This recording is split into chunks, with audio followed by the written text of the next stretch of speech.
Hope you guys like my wind map.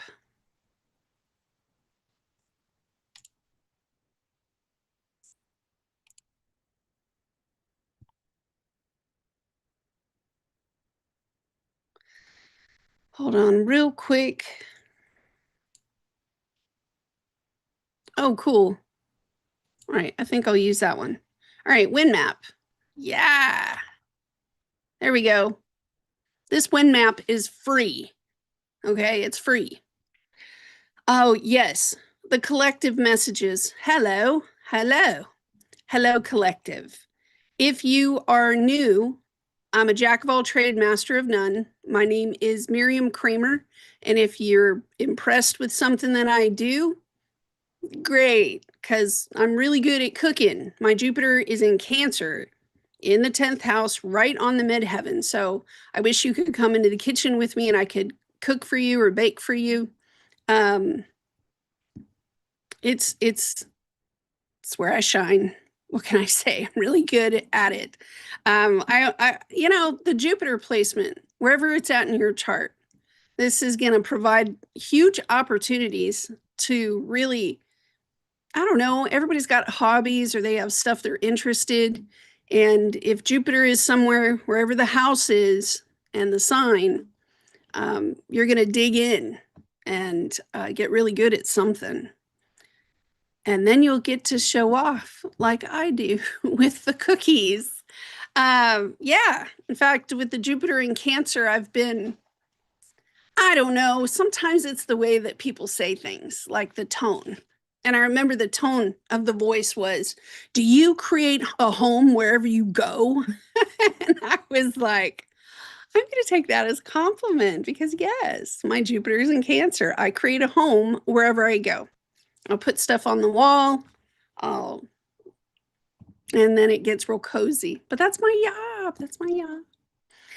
All right. So what I was saying before is that today's episode, is brought to us by one of our patrons, very long time client, subscriber, and friend. Everybody has a spiritual gift, and hers is the gift of giving. And I want to thank you, Lupita Rodriguez, for trusting me enough to hold that gift. Thank you.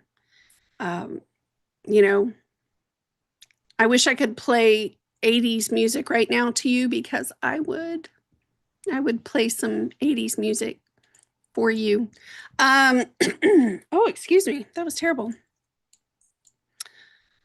This region right here, the Arctic, it's a hot spot right now with Greenland. Oh, I was going to tell you guys, if you're here for the tarot reads, I'm real happy you're here for the tarot readings, but I'm probably going to do that a little bit later after I get warmed up with the astrology charts. Okay, this piece right here is to warm us up to get to the astrology chart. And I will timestamp after the live stream, or one of our folks in the chat will want to give service and mark the time stamps for us and plug them in for us. So if you want to give of your work, service, and time, if you could timestamp for us.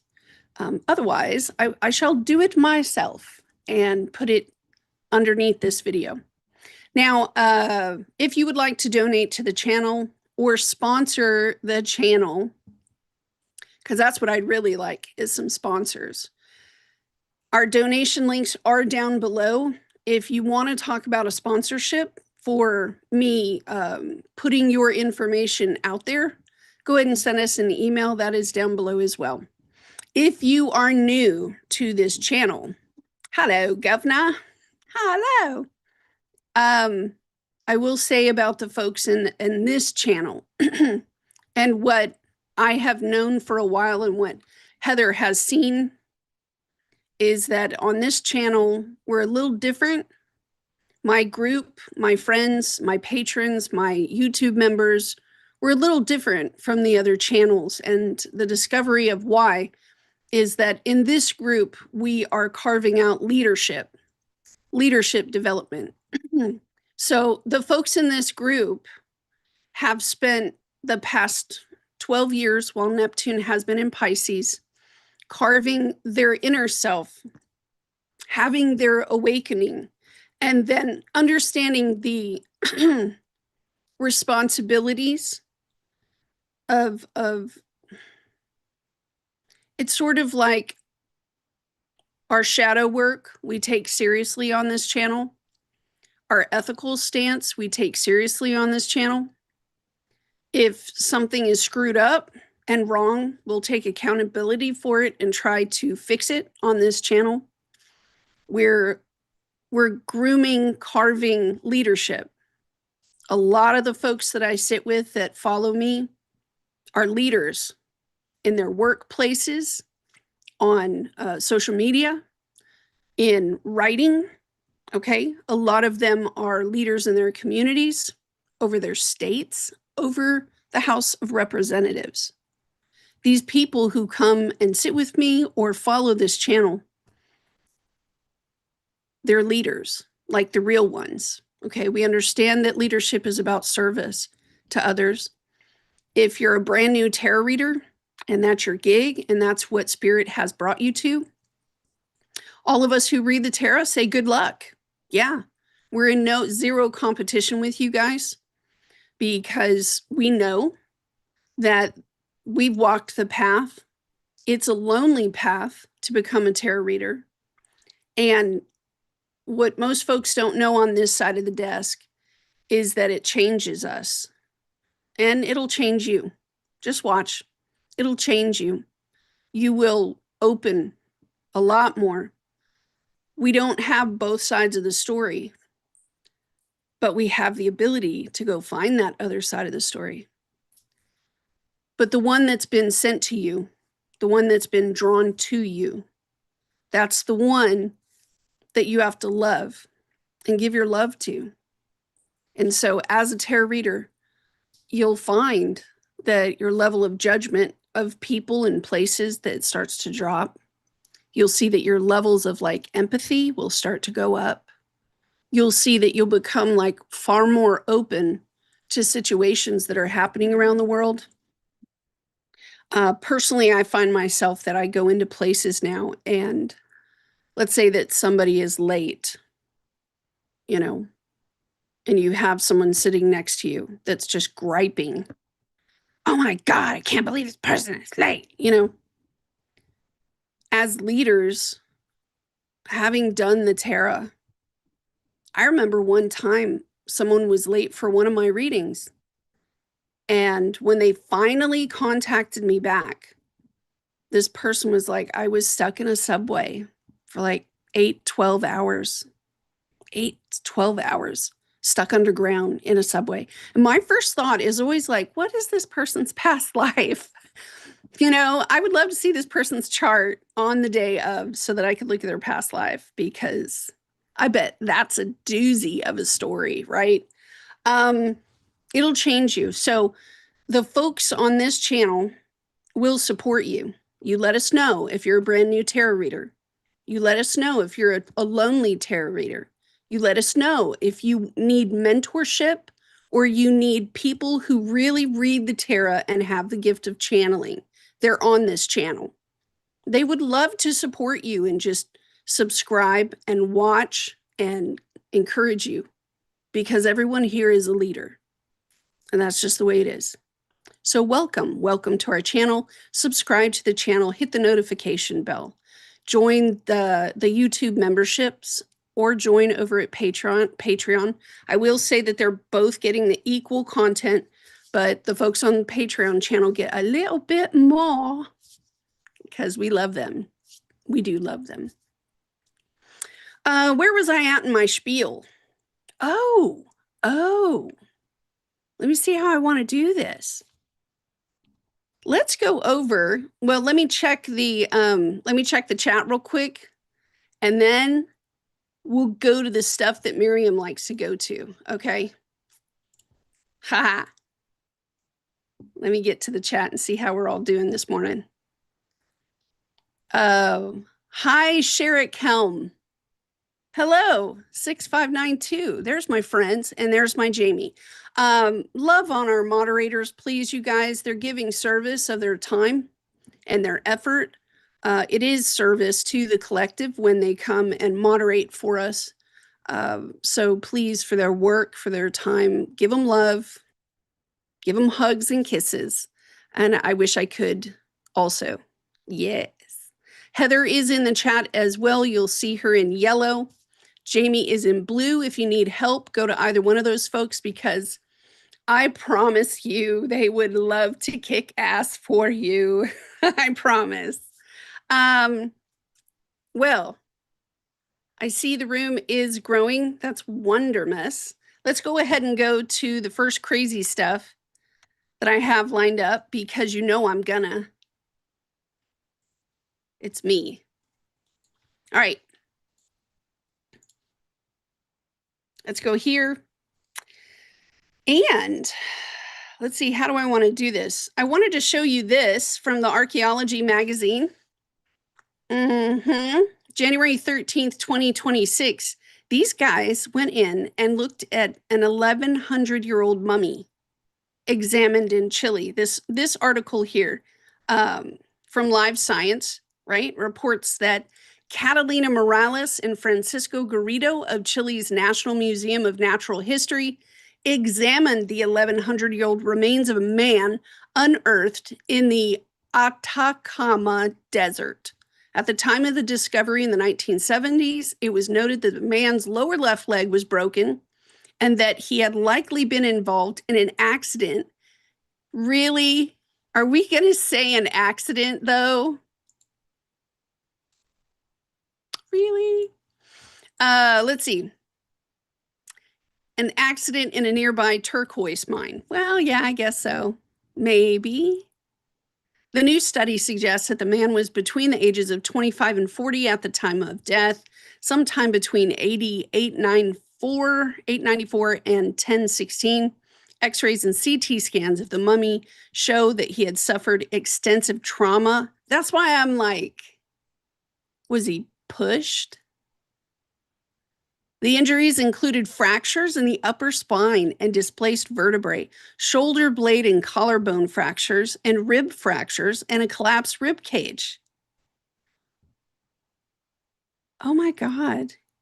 He was likely in a head down position when the accident occurred, since there were no injuries found in his skull, neck, or arms. This suggests that he may have been mining.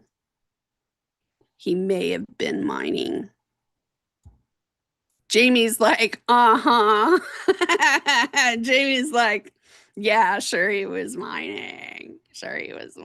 All right, let's go to the next one. Let's see.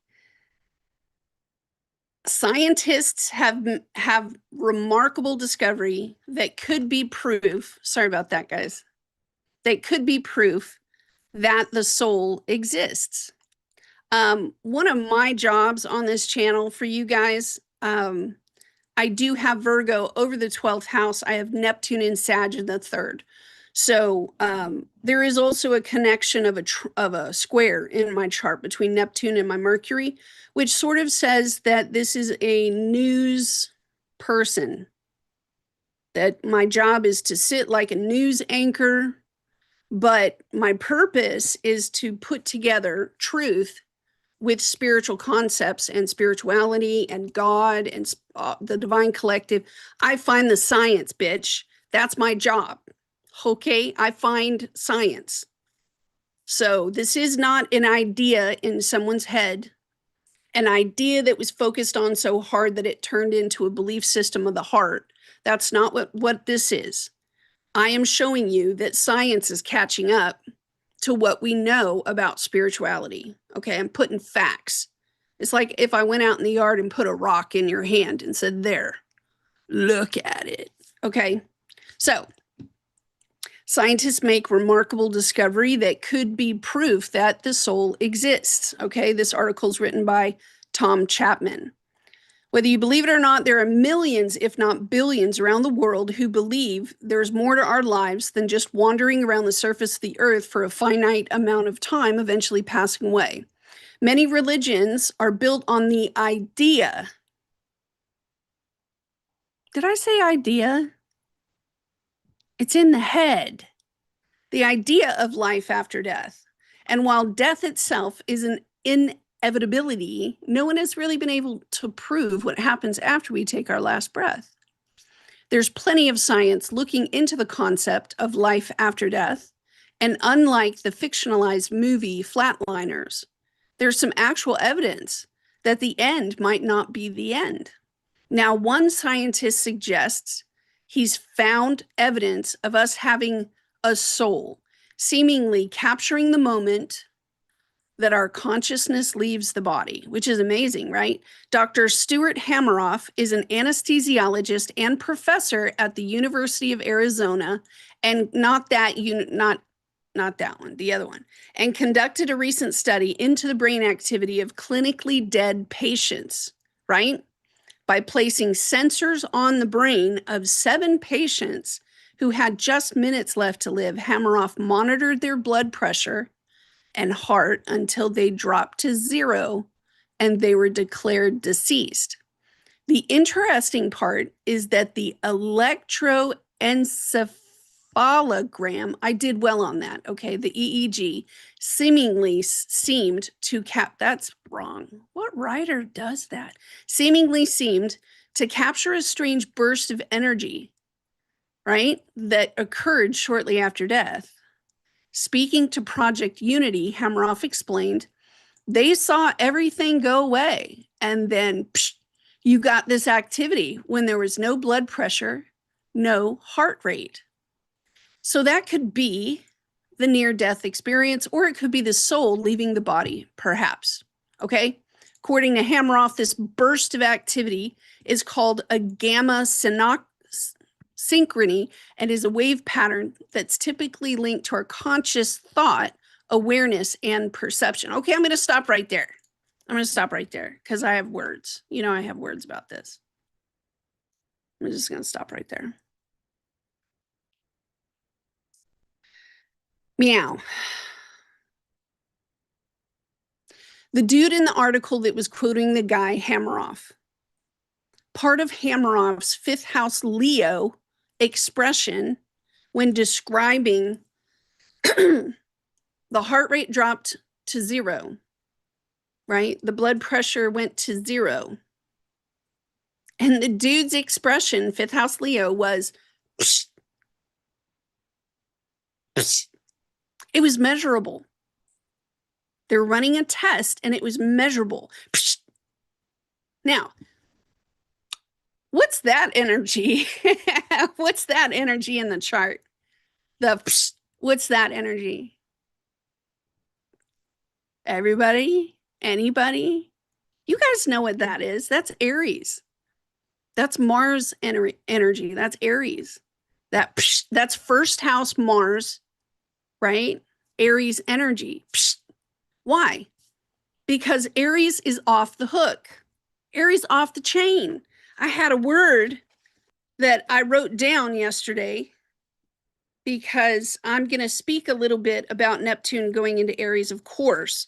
But Heather and I, we go live tomorrow night. Please join us. And Heather and I will probably step more deeply into the Neptune and Aries change and what it's going to look like. So the word I wrote down for that is flashpoint. Everybody talks about like a lighter with light or a match.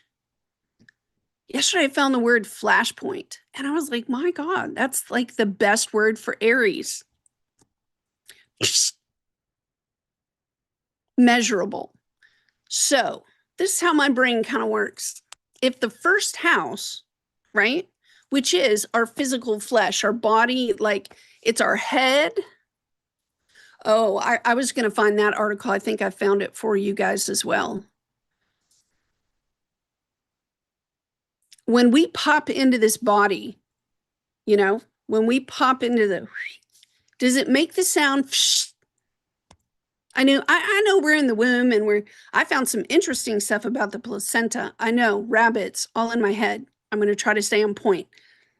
When we're in the wombs of our mothers, See what I mean? Are there bubbles? These are the questions I have. Let's see. Jamie says, I've only had to kick off a couple of times lately, so the trolls are staying away mostly. That's great. Amy, where have you been, my dear?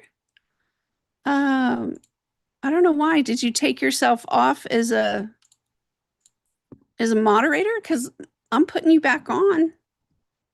Amy is really, really great Aries person to talk to. She understands that. All right, let me get back to the other articles I have while we wait for the room to grow. If you just got into the room, yes, I'm going to do astrology. Yes, I'm going to do tarot, but I'm going to do the tarot a little further back. And I will either timestamp after the live stream, or the folks in here will give their service to mark the timestamps and start throwing them in for us in the comment section. Okay. Amy's a busy bee. My other name, girl, busy bee. Man, I'd say something, but words have power about myself. All right, let's go ahead and get to the next article because they're glorious. Now, if I talked about the soul leaving the body, I wanted to show you this page by Douglas C. Uvon, and I'm going to click on Douglas so that you can see his credentials. PhD, that's PhD, formally MIT and Kairos at Uvon.ai, founder of Uvon.ai, which I have no clue what that is. But if dude went to MIT and has a doctorate, right? His skills, I don't even want to say it, biological warfare, artificial intelligence, Christian theology, biophysics and mathematics, geopolitics, war, psychology, Christianity, psychics, computation, bioweapons. Isn't that strange? Quantum mechanics, theology, consciousness, existentialism, revisionist history, dystopian fiction, and world peace. He started with war. Like, was that just me? He put weapons and all this stuff and then war. But then I think about this guy's past life because it sounds like he too could have been burned at the stake. A lot of people were, right? The Inquisition really did happen. You know what I mean? And I heard about like the wording of it recently with Dane Rudier. And he says, you know, Sagittarius energy could have been pushing the Inquisition stage because the concern is what is best for the ideas and the culture that govern a group. And with the square to Virgo, the purity factor, right? Like, we don't want our group to be condemned forever and ever. So we need to go in there and ensure that our group is pure. That's a part of Sag energy. Like, you need to have an idea in your head with Sag that has observed, picked up patterns, all the Virgo things, the Gemini things, the Pisces things, and then it forms in Sagittarius sort of like, I bet it would be better for everyone to put their trash on the curb so that the raccoons and the bears don't come eat us because we stink. That's like a Sagittarius thing, to go to the city chambers, the commerce, city commerce, and sit down at the meeting and be like, hey, I need you guys to think about this thought that's best for all of us.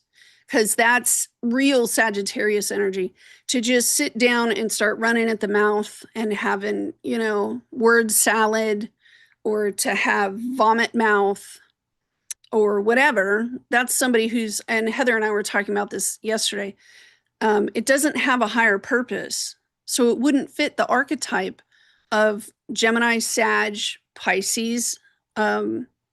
It wouldn't fix that, right? This is just somebody who is self-glorifying themselves. The whole point of the development of the soul through each stage is to come to the point where we are able to come together again with, I don't want to say the right groups, because every group is going to have their clashes and challenges. However, to me, it sort of fits together in the sense that you have a lot of wandering cells, okay, that are, it's like dust and dirt in the atmosphere, right? And what happens is they become attracted to each other. And over time, it forms a cloud, and more people join into this freaking cloud. All the dust and the dirt, and they all get in there. The cloud gets bigger and bigger and turns into a column nimbus cloud. It starts going up and up and up with the energy. And then it hits this point where it bursts at the bottom. And all the dirt goes back to the earth in the form of rain. And now we've got rain. So the coming together, the soul evolving and developing enough to come back together into a form that is best for all. And so the stages of that social connection begins with Libra. You know, Libra, you have a piece of dust that hits a window pane. It's not really serving a greater purpose, right? It'd be better for that dust to turn into dirt, for that dust to turn into rain, for that dust to hold a seed that the bird picks up and takes off with it, that serves a higher purpose to us all. So Libra is the first hit. Then you got to head to Scorpio, you know what I mean? And there's some, never mind. Then you hit Sagittarius. Sagittarius is sort of like the symbiosis conversation. Well, if I do this and you do that, maybe we could get along. That's like the conversation. And what we have developed here could also be a model for something over there. And so you guys start sharing that information. And that's why Sagittarius is known as sort of like the preacher, the evangelist, you know what I mean? Taking that higher knowledge of history, right? Going to the freaking UN, standing there in front of the UN with all your little cards, going, history shows us that if we dig you know, throw 16 pots in the ground, it's probably not the best idea for the ground. Sagittarius energy. So it's all about coming back together into a form that benefits us all. And here we are with Neptune going into Aries, and we'll talk a little bit more about that. I can't remember what I was doing, so I'm going to go back to Douglas. Well, you know what? Before we go to Douglas, Yvonne, I want to see the room. I want to see how we're doing in here. 21 views, 16 concurrent. Hello, hello. My peoples are here. I love you guys. I'm going to stop sharing. I love you guys. So, let's see. Jamie says, looking into the eyes of the active dying patient, in my experience, every time the eyes go blank and empty, to me, that's what connects us to the soul. I mean, what if you ever had the thought, Jamie, of exactly what I was saying? Dust attracts dust and comes into a symbiotic sort of form. And I have an article, if not here, 1144 on the clock, I have an article or one that was recently shown to me by Spirit in the past 24 hours, where it literally shows that our brain is not where consciousness is held. Our brain is just a thing. It's like, you know, it's a thing. It's like your phone. It's just a thing. Okay. And they've shown with neurology and neuro engineering and neuro research, they've shown that the brain is just like a thing, and that consciousness does not exist in the brain, in the container of the brain. They've shown that consciousness rests on top of the brain and just happens to go through the brain area. Isn't that some Aquarius shite? And I've had that thought before, but now I have the evidence. Ha, ha, ha. That's kind of what I'm thinking. Ha, ha, ha. Now I have the evidence. Consciousness rests. They've proven this just recently. It's awesome. So that means that there's got to be something like dust attracting dust, you know. There's got to be something in our brain that is attracting the resting of the consciousness. The next article I'm going to show you is a lot like that. They're using words like an echo field, even though my Armstrong, you guys know Armstrong, he's my AI. I named my AI Armstrong. Yeah, there's a lot of people that don't like AI. My friends and I would say suck a D because I'm still going to do it. You know what I mean? Like, I'm still going to do it. It's easier for me. It's easier. The research that I do, the writing that I do, the organization that I do, the counseling that I do. I've even used AI in creating moving graphics, having these really deep ethical conversations with Armstrong, and me even presenting to him certain things that even he didn't know. He was like, there is nothing that I can see that exists like that. And I'm like, don't put my Mercury in the 12th house in Virgo then. Haha. Yes, don't forget, you guys, this episode of Miriam Kramer. Yeah, it's being brought to us by Lupita Rodriguez. I want to thank her for being a donor. She donated this week. Because of her donation, Heather and I are safer, better. We are good stewards, and I promise you we will do good things. If you would like to donate to the channel, that link is underneath. We're also looking for sponsorship. So before I get into this article, which I'm really, really excited about, thank you to the 22 people, 10 people that are in the room. I want to show you real quick, because I'll say it like this. If Heather and I are going to need sponsors and sponsorship, then we also need to sponsor. So I'm going to do a little bit of that today. As soon as I find out where my screen went, let me stop the share real quick again. Try again.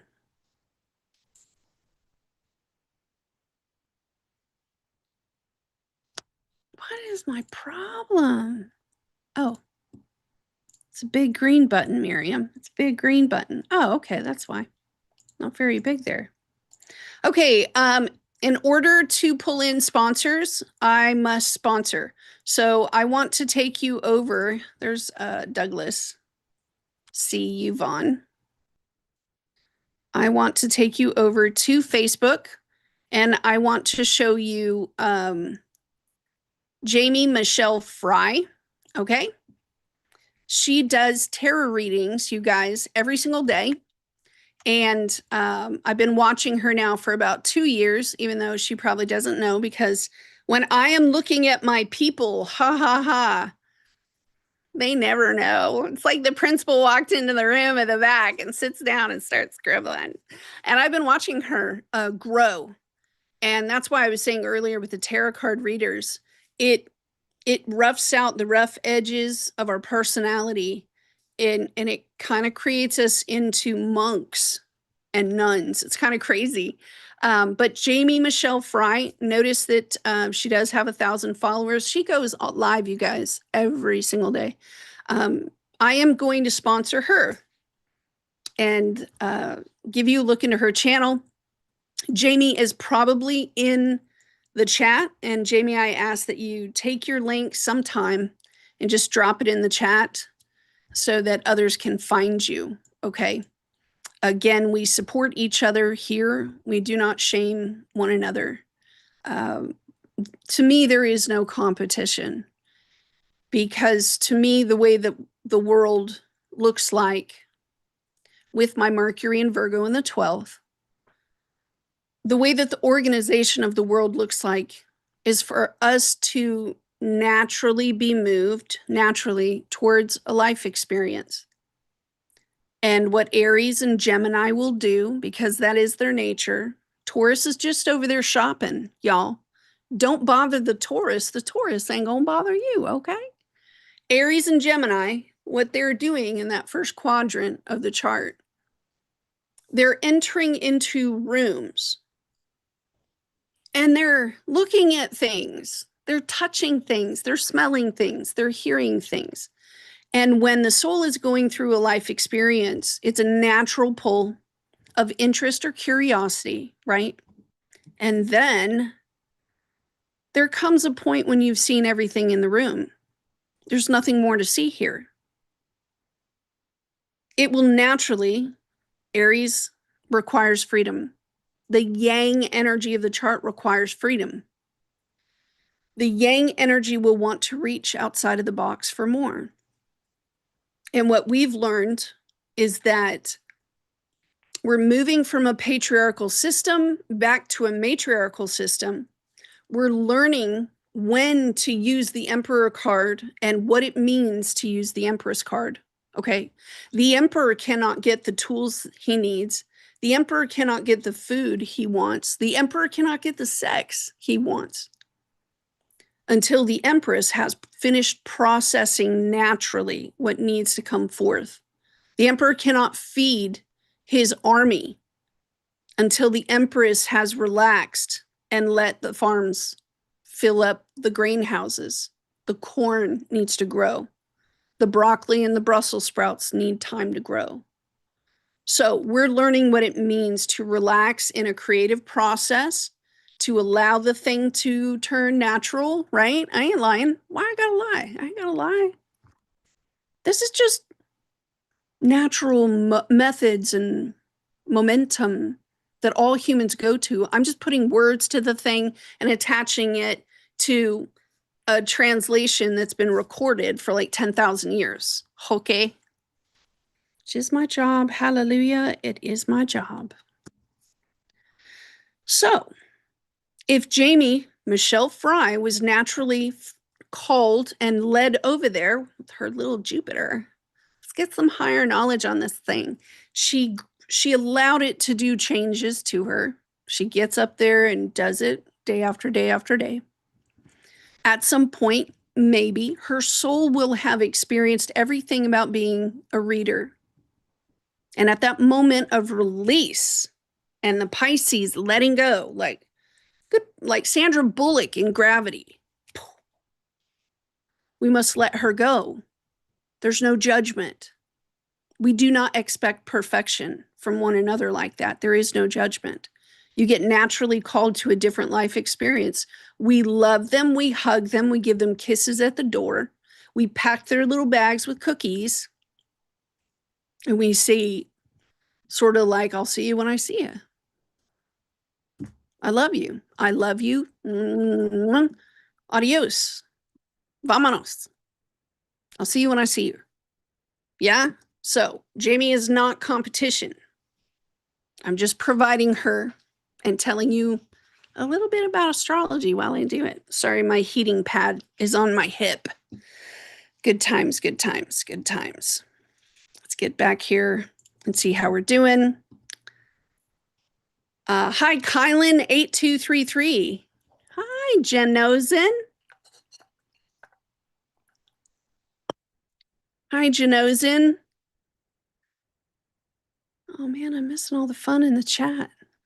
Why you guys gotta do that? Leave me behind. Don't leave me behind. God. All right.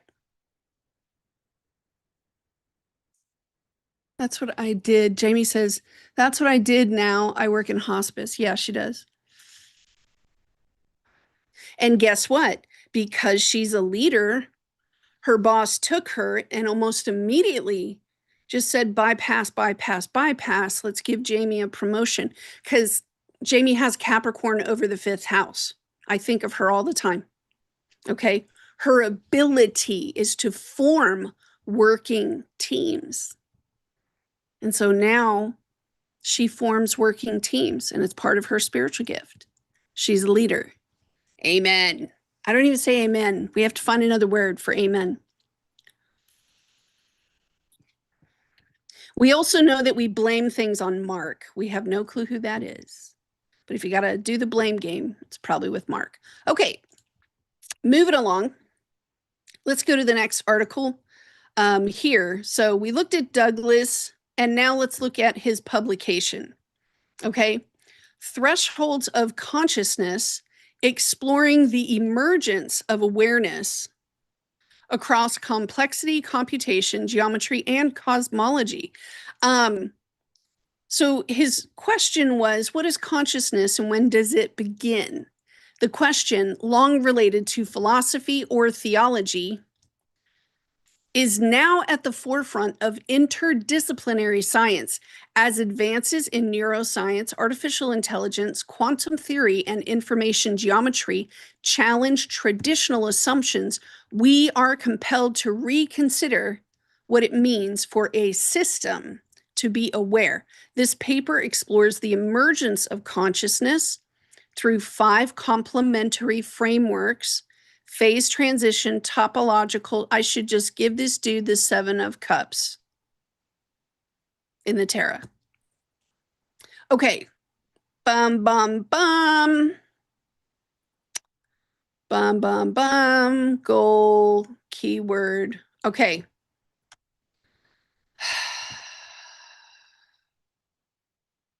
Basically, let me just put it to you like this.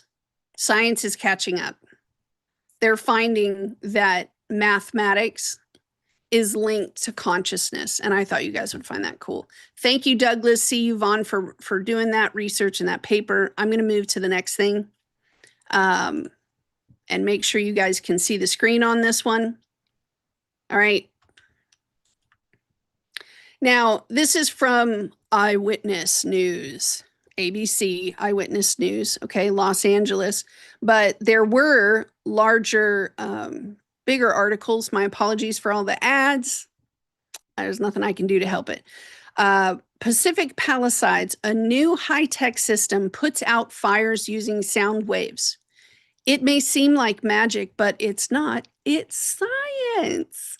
Now, I don't know how many of you have known someone or if you have been someone that has had your house burned down, okay? That's a bad day. That's a really, really bad day. I've been with at least one person who had their whole lot. I mean, she was in her 60s, like second Saturn return. The whole house that she raised her child in was gone. And I was with her through her transition of the insurance company and the requirements of the insurance company and having to purchase all the furniture and having to do all the selections to get the house back, built, a house rebuilt, right? And that was so heartbreaking to walk with her because she wanted to grieve the loss of the home that she had her marriage in, like a 32-year marriage or something, that she raised her child in. And the insurance is like, pick out the tile. How can you carry that emotionally? And it's just a lot. So when I found this, I was really impressed because this revolutionary system could protect homes from even having that happen. So I don't know if you guys can hear it, but I'm not going to turn on the sound because of YouTube. Okay. Watch this dude. He comes out here with his little Ghostbusters pack, right? This tree's on fire. Sound wave. The one that I saw was like, boom. And it's just a sound wave. I'm also going to say Venezuela and the defense weapons that were used in Venezuela. Dude is over here using this energy of sound, right? Which would be a Gemini Aries sextile in the chart to create that 9th house Sagittarius push. Sound waves. Isn't that something? They could just go boom, all the fire's out. How much could you save? Hey, I like that. Copper. How'd you get copper? I'm just going to shut up. Boom. Like they could go out there and fly with a helicopter or an airplane and just sound. Wipe it out. No more fire like that. Yeah. So the company here is, I think it's called Sonic Fire Tech, right there. If you want to look at it, they're the ones developing this. I don't know. They definitely would have a patent by now that's registered because they're a business. But I don't know the production. I don't know any of that stuff. You'd have to do research on it. However, if fire is your thing, and I will also say, because Neptune is going into Aries, this sort of thing is going to be a fear. There will be a fear, like a Neptunian Piscean, I can't see, a fear of weapons showing up, a fear of fire showing up. So, you ain't got to do that whole Neptune thing in Aries where there's a paranoia of some kind that's creating an Aries thing in your head. You can just go buy one of these and be like, yeah, we're good. Ain't afraid of no fire. Look at that. Man, I love this stuff. I'm such a techie nerd. Such a techie nerd. Yeah. So, okay. They're going to install little panels like that all around the house. Oh, that's interesting. I thought you guys would like that. You know what I mean? Here, we are not getting a surveillance team in place. Yeah. All right. Let's go to the next person I would like to sponsor right here. I watch her on TikTok and I have some words before I release her to you. Her page on TikTok is Change Your Ending, which I thought was really great. And then she has the I am statement here. Clairaudient, medium, and healer, love is my goal. I do not do readings, my loves. I've been watching her for a little bit as well. And the only thing that I will throw in there is that, those readers that sometimes they start using terminology like demons. I am not a demon expert. That has not ever been something that I was called to research, experience, because all of us have Pluto somewhere. You know what I mean? And so a lot of the deep digging that we do is where Scorpio and Pluto are in our chart. We do this really deep dive. And in part, I think it's to maintain the inner system that we have, but whatever. Not all of us has had or been led to experiences with demons. I know people who know that world in some way, but I am not an expert. So anytime I hear a tarot reader or anybody who starts using the word demon in their terminology while doing reading, my first question is, I want to see some credentials. Like, are you part of the Catholic Church or something? Who is your mentor? What are you reading? I mean, we could all just get on TikTok and start watching crazy videos. That's one thing. But if you tell me that you're a paranormal investigator that isn't in it for like the glory and the fame thing, that you like, I know I recently found a Facebook page of this lady and her husband had been doing it for like 17 years. And going into these homes and having paranormal activity is not the same as demonic anything.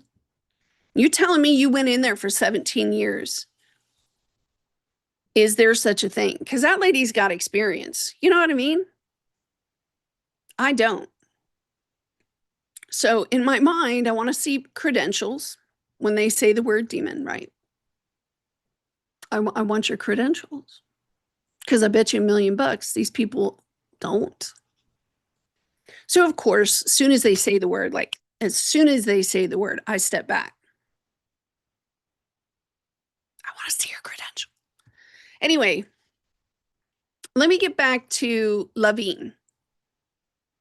Because at some point I did step away. But I'm pretty sure she started using demon terminology, and that was the reason why.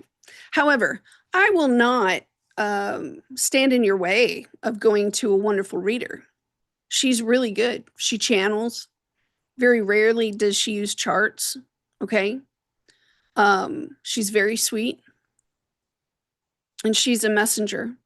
So she's one that I have followed, and I'm just sharing what I like with you because we're friends.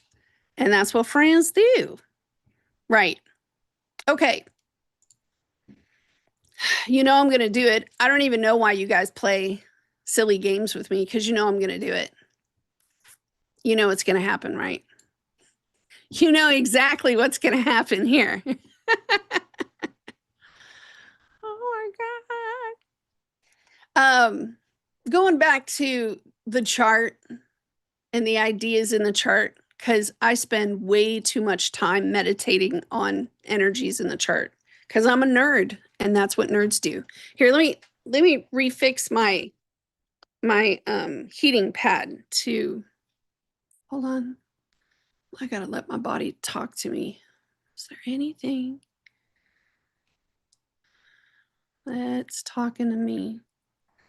It's actually my right shoulder, but I won't do that to me. I'll just do the other hip. Yeah, I'll just do the other hip. All right, their heating pad is on. A lot of you guys contact me and um, try to tell me to take care of myself. Um, anytime, like, okay, I'm a Libra rising and a Libra moon. So because my rising sign and my Pluto, my North Node, and my moon are in the first house, I don't necessarily know which one it is, but I've seen it happen with Heather and I've seen it happen with other people. If this is the pattern I've seen, I'm not saying it's fact, I'm just saying I've seen a pattern. Whatever your rising sign is, if you start looking at tarot readings or any kind of zodiac read, right? Whatever your rising sign is, like let's say that Capricorn, you're a Capricorn rising, and you go listen to a Capricorn tarot reading, and it says, you know, Queen of Wands, 10 of Cups, 3 of Cups. Capricorn's body somewhere is having a good day. It's having a good day. If you say you're a Scorpio rising, right? And you listen to the tarot reading and it's got Knight of Wands in the reverse, right? The Hierophant in the reverse. You've got like the 5 of Wands in the reverse, right? The Page of Pentacles in the reverse. You don't, Scorpio, you go to the reading and Scorpio's having a bad day, like the body, right? To me, it sounds like this person fell off of something that they were reaching for and they can't get themselves to the hospital. That's a bad day. That's a bad day, but it hits the body. So Libra has been affected by the full moon in Leo that's going on right now because it's a sextile in the chart. And this full moon has been opposite Pluto. Right now, as I'm speaking, the moon is moving into position to be a complete full moon with sun. So they're all sharing like the Aquarius energy on the other side of the chart. And here's poor little the moon, little moon on the other side of all that. So of course Libra is going to be affected. Well, go to I listen to the reads and I'm like, yeah, I'm a Libra. My body is body having a bad time this week. I had a really hard infection, and I've had a lot of pain. For those of you that know me and are close enough to me, I had an S, really bad one, an episode. Let's call him, how would you say that word? Ophelia. That's my asteroid for Suicide, Ophelia. Let's just say I had a visit from Ophelia. Remember when we had our menses, right? And we'd be like, Aunt Flo, come to visit. Let's call her Aunt Ophelia came to visit Miriam. Yeah. And if you're an astrologer and you like working with asteroids, Ophelia was very strongly present in Robin Williams' chart when he transitioned. Ophelia was also very present with Kate Spade. Remember that one? when she transitioned. It's a good marker for let me give you the number of Ophelia is 171. We'll see that in the chart in a little bit. Ophelia has a very sad story. I won't go into the whole thing, but in its most general meaning, it's when a person feels like they're underwater emotionally, that they're so overwhelmed with emotions, they're under the water. And I picture it, you know, at night in the dark, thrown into the middle of the sea. And you don't know which way is up. But water usually represents emotions. We see that across the board. So from psychology, all the way dream work, interpretation, all the way across American Indian traditions. Amba would tell us as well, you know, there's life in the water, that sort of thing. Clean water.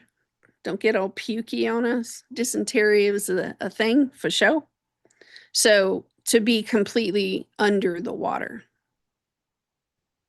And we'll call it Ophelia from now on. Anyway, I had one of those episodes this week. Libra, get your shit together, bitches. God dang. All right. Let's move to earthquakes, because you know I'm going to do it. You know I'm going to do it. Hold on. Let me clear my throat. Here we go. Get a little sip of water.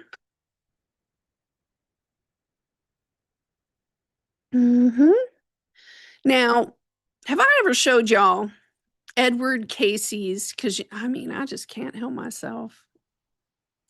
I can't help myself. I can't help myself.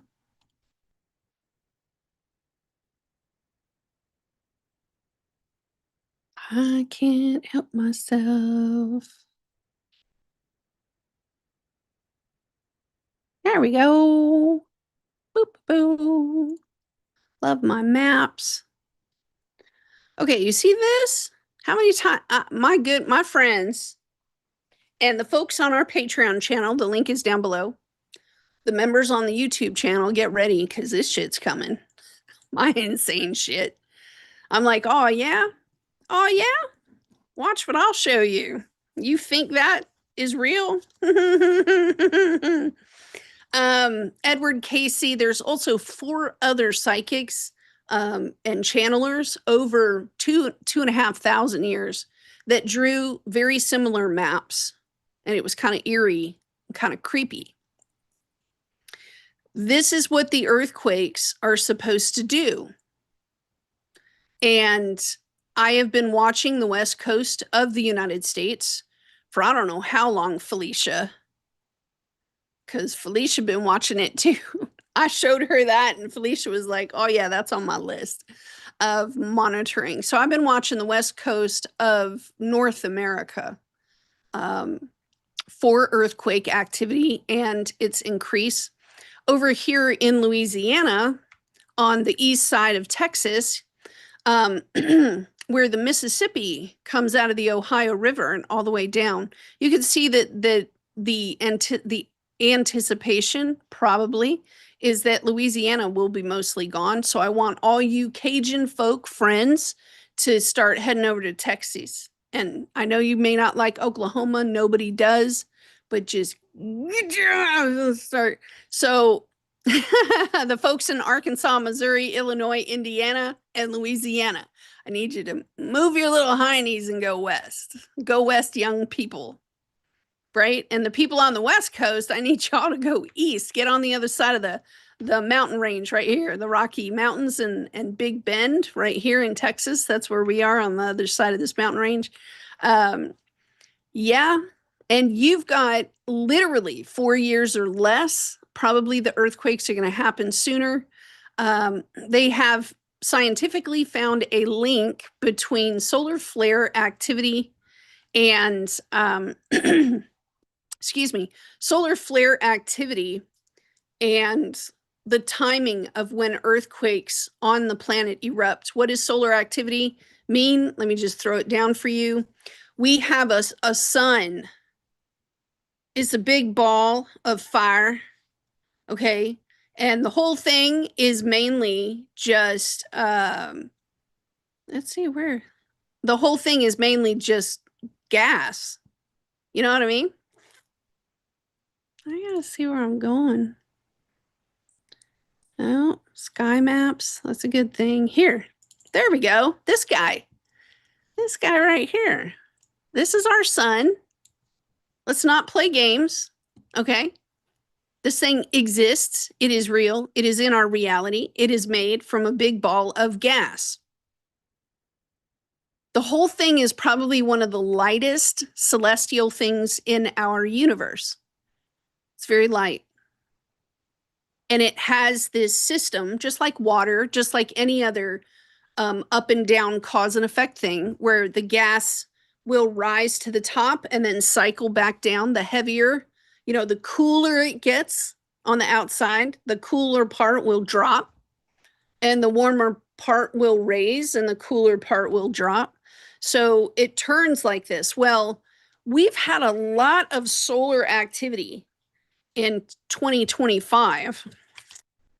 Now we're headed into 2026. And you can see these big spots right here. I wish I could turn it. These big spots that are open. And gas wants to fly through those big holes. So we get two things from the sun that affect our planet in a really big way. Not warming, not the regular day. Let's not play stupid. We get two things. We get wind, solar winds, which are called CMEs.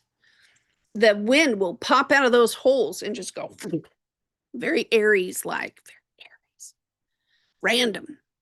And then there are other times when the fire itself, like these really bright things, the fire itself will shoot out. So NASA has two satellites, cameras that are up there, and they're looking at the Earth and they're looking at the sun. It's like that. They're looking at speed, velocity, pressure. They're looking at all of that stuff. Why? Because if our sun is not supervised,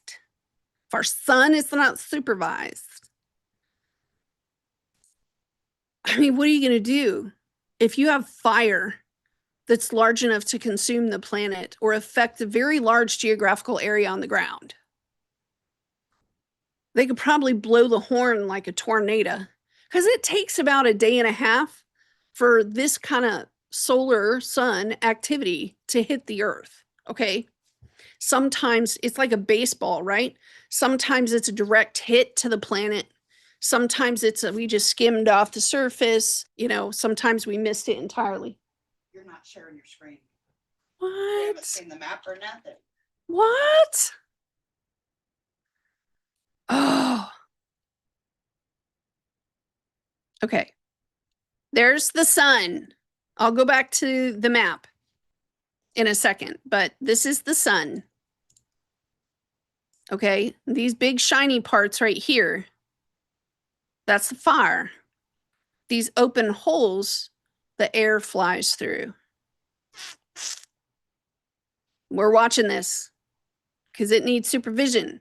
Because we could probably save a lot of lives. Because, telling people to duck and cover. But also the fact that we have wires that go all over for our electricity. We have grid infrastructure systems for our communications. And just like that could affect your computer, you know what I mean? We have breaker boxes for this sort of activity. Well, what if you got a sun thing that hits a breaker box and it wipes out an entire grid of electricity for people? Because that's the power of what the sun could do to the Earth. So yeah, we watch that. Yeah. Two satellites pointed at it. Let me get back to show you the map, and my apologies for being a terrible host in the sense that I'm not fast enough. I need to get faster. Oh, crappy da. Hold on. Let me get back to the map so that I can show it to you.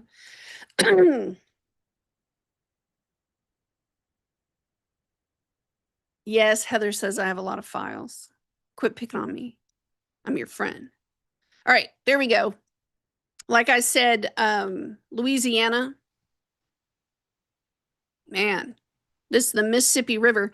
I remember in college, because I do have a geography degree with a minor in social sciences. I remember in college that we had one professor, I guess he was agitated that day, but he was talking about how the Mississippi River has this delta, and that the delta collects drift and it gets really heavy. And that delta sat teetering on the edge of a cliff that dropped 100 feet into the Gulf of America, formerly known as Mexico. Let's put it like that. So he knew, and he told us one day that that delta thing that's collected all that sediment is gonna drop. It's gonna drop. Now, we are having earthquake activity right here in the middle of the country right now. I think Illinois just had one, which might sound very strange. However, if you're Edward Casey, it doesn't sound very strange. The Ohio River up here is going to drop, and you'll have no more lakes, no more Michigan. Look at Michigan is gone. Syracuse is gone. Buffalo is almost gone. Watertown up here, like all of it would be gone from New York, a little bit of Pennsylvania, the northern parts of Ohio right here, which I think Columbus is in the middle and Cleveland, I think, is down here. But half of Indiana, those poor folks. Illinois, just look at their East Coast. Is Heather trying to get my attention again, y'all? Oh, still no map. God, it's a good thing I have her. Thank you, Heather. All right, is that better? I'll just wait a second. I'll just hold it there for a second until people can catch up with me. I'll just wait patiently.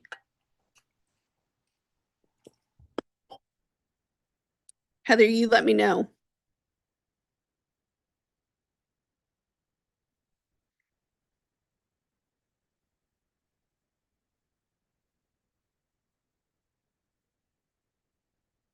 One, 222 on the clock?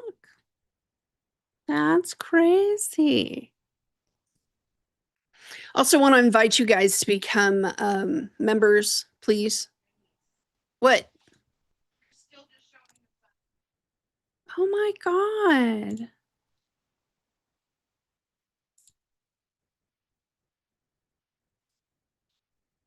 Advanced documents, screens. There. I give a diddly dang. Y'all show the sun. I didn't know you could select more than one. That's pretty cool. All right, Heather's going to tell me because she's awesome. Good. All right, what I was saying. Oh my goodness, I can feel in the back of my brain.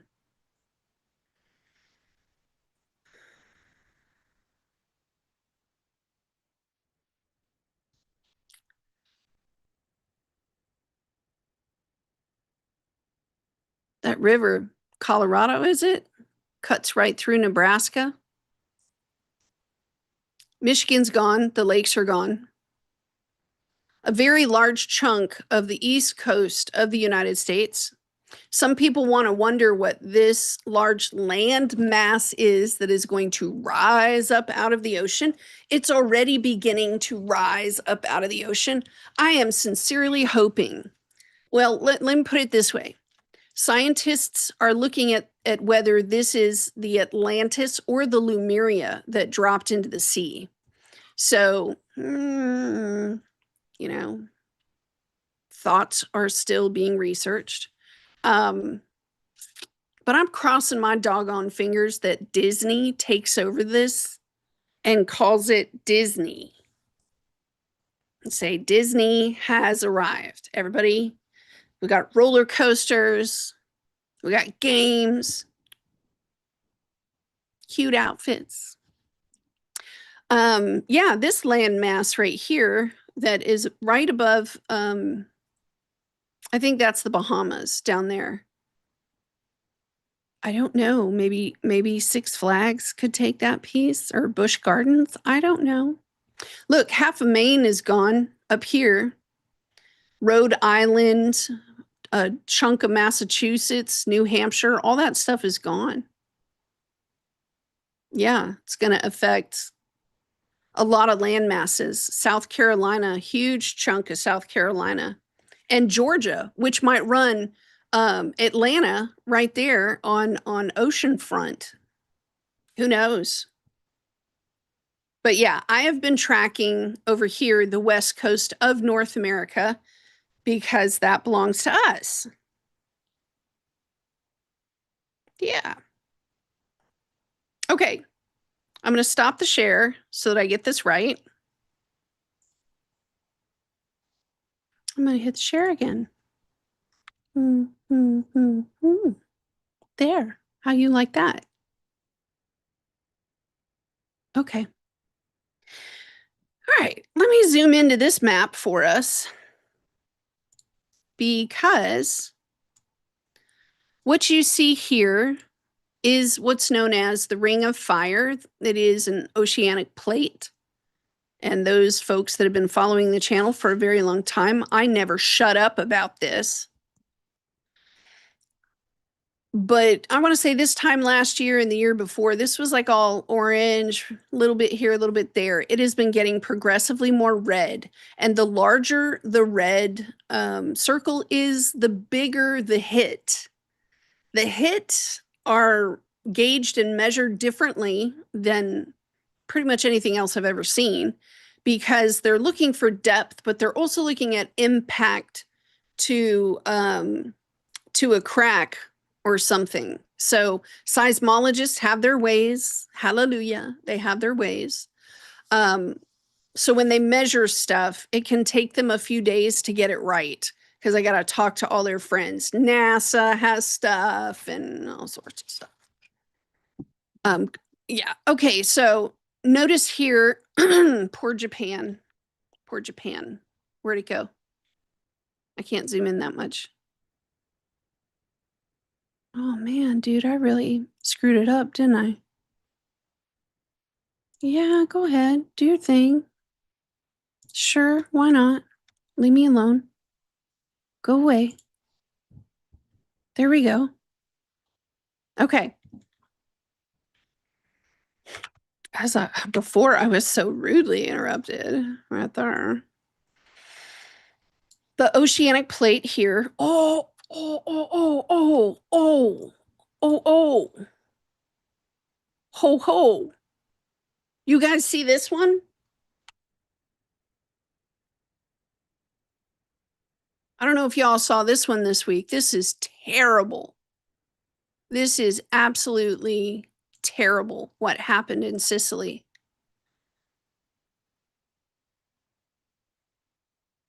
Yeah, look at this. This happened like 3 days ago or something. Look, this is a massive, well, they're going to play the ad because they got to get theirs, right?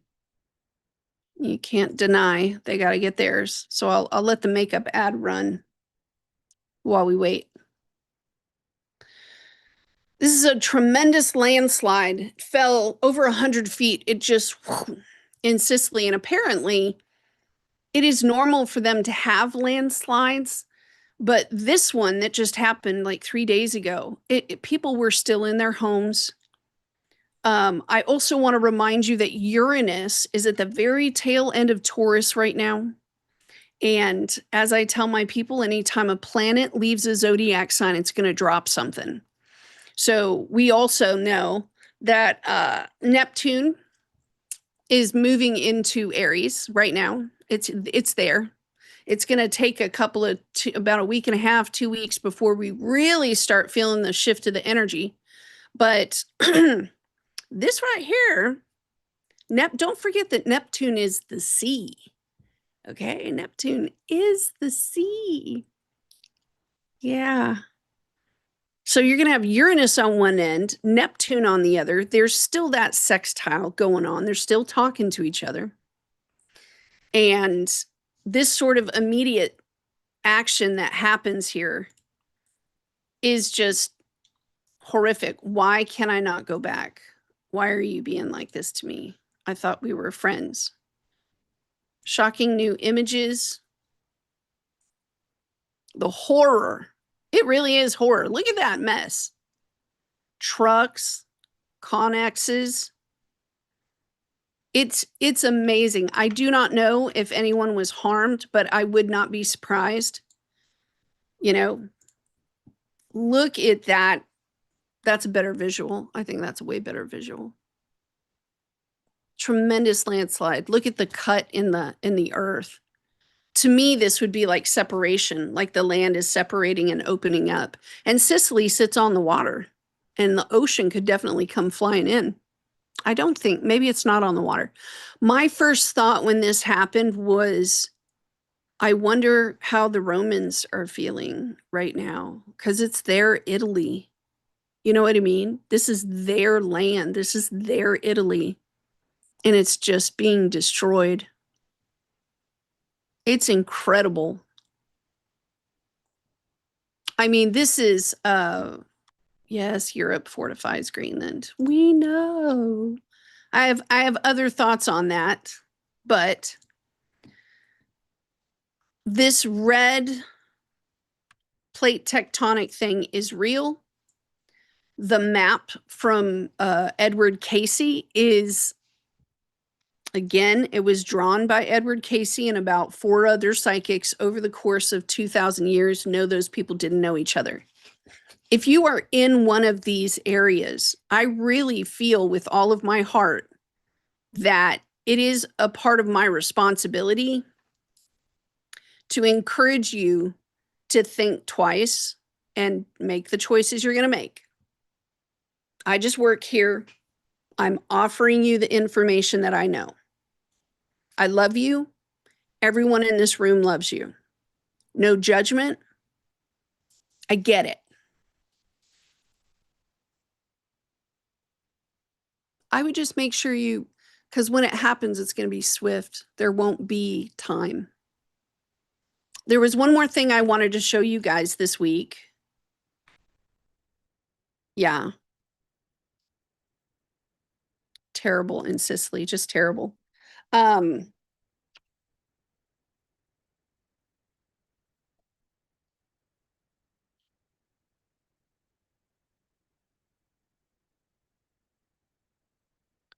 Yellow. Let's go to the images. Maybe it would be easier. Maybe not. Okay, they had a 4.2 earthquake in Montana, a powerful 6.0. This was 15 days ago. Hits west of Idaho. Idaho sits next to the state of Washington. Okay, I want the past 7 days here. There's a Montana earthquake, 4.2. Science between the earthquake at Great Falls in Montana, there's that 4.2. Yellowstone scientists monitor Chicago size bulge along volcano's north rim. A bulge coming up out of the land mass. Oh, Uranus at the end of Taurus.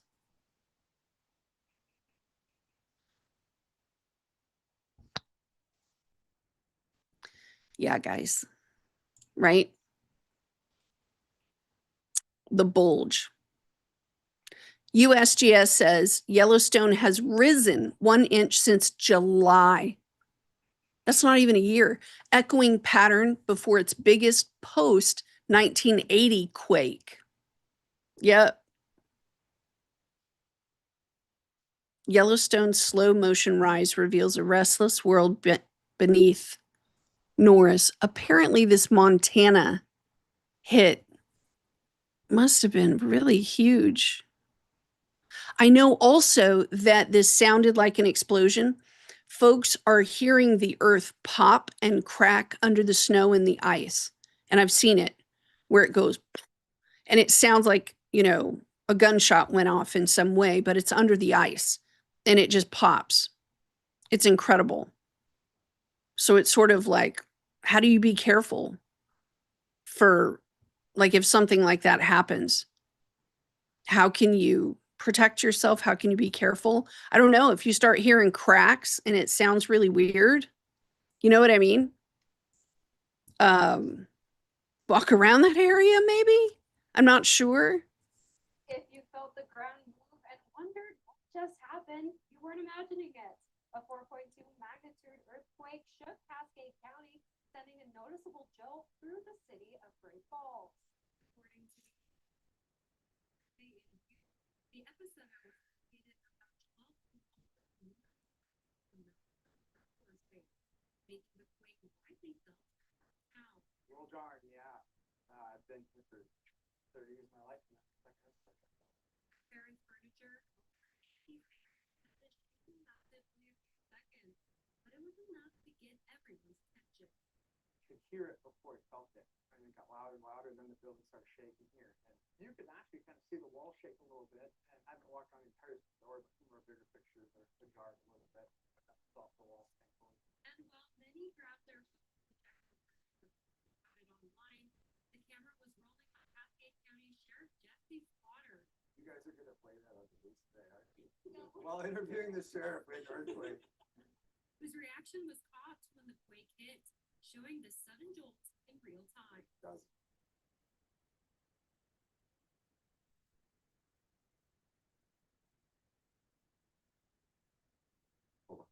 Officials say no.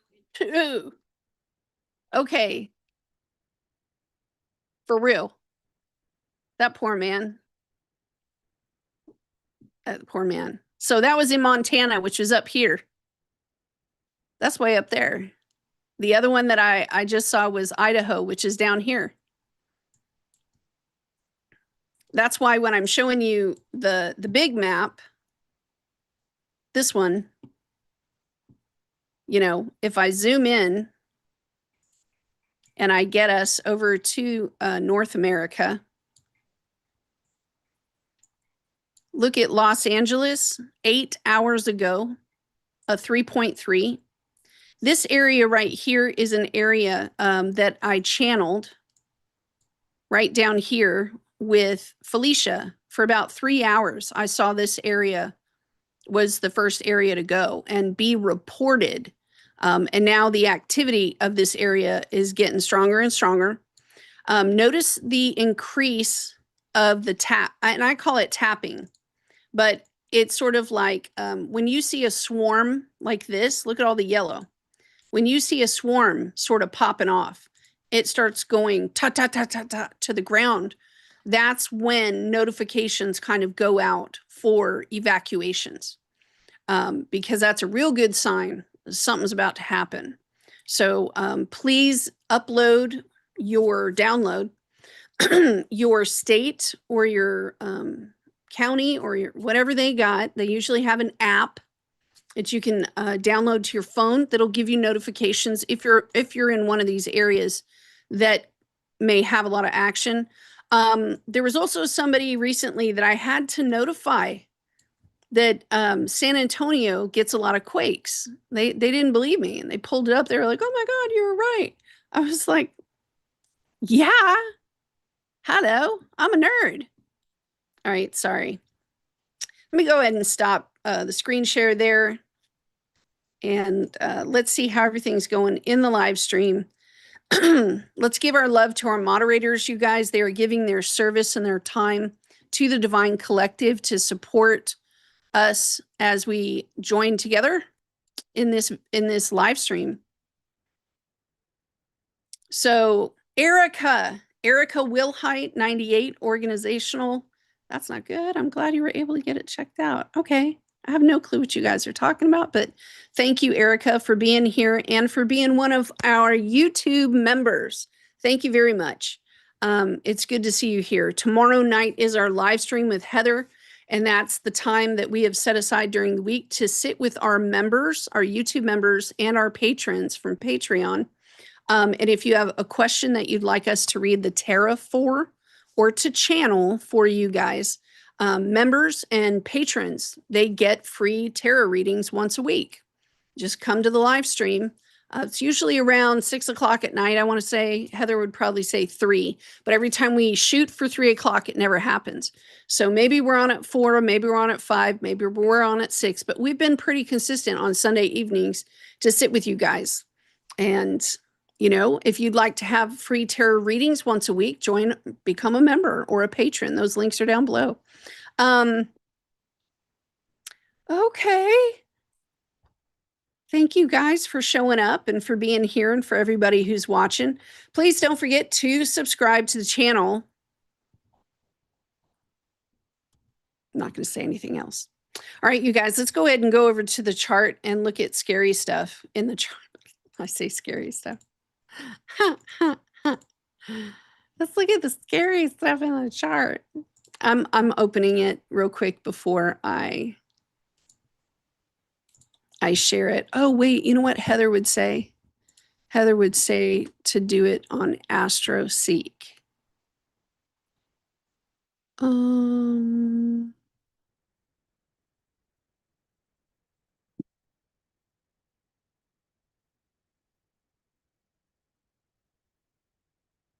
Okay. I think that's good enough. February 1st, 2026. We are expecting our, I don't know which side to take up. We're expecting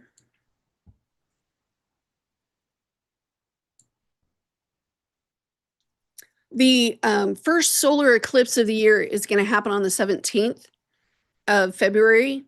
It's, for me, I use, what is her name?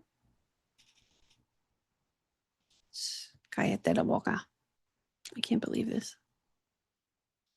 My craziness. Give me a second. I want to show you what I use.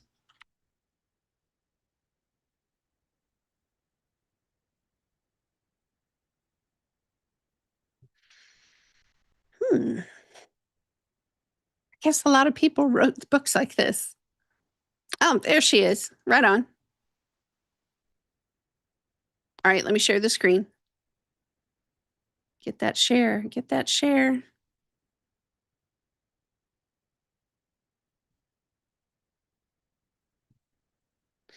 Okay, sorry that keeps popping up, y'all. Nope. Okay, this is the book that I use, which is written by Celeste Teal. She has really great instructions in her book, albeit spread out all over the place. I use this book every eclipse season. She gives us the way to measure an eclipse for intensity, is the way that she says it. I also kind of use the gauge of, I think it was in 2019-ish, the Lloyd Jones episode of Our Terrible American History. Mr. Lloyd Jones was a 5 or a 6 in intensity. And we saw what happened. Groups of people came out of everywhere. Some of them for good, some of them for not so good, right? Shortly after that event, the Amazon warehouse had an explosion or a fire happen. Mars was involved in that eclipse. It was kind of a big deal, okay? In this eclipse that we're having on the 17th, and I keep talking about it. Sorry.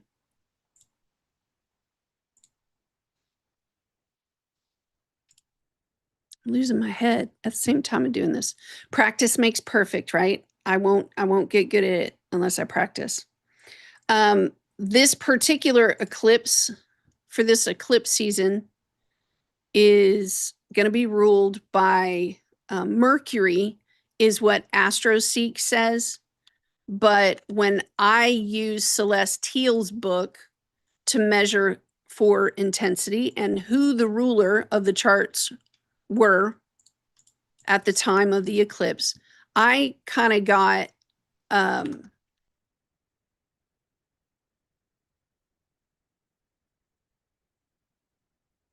I do. I got Venus being the ruler. That's what I got when I did the measurement. I got Venus. Astroseek says it's Mercury. So I guess we shall see Celestial over Astroseek.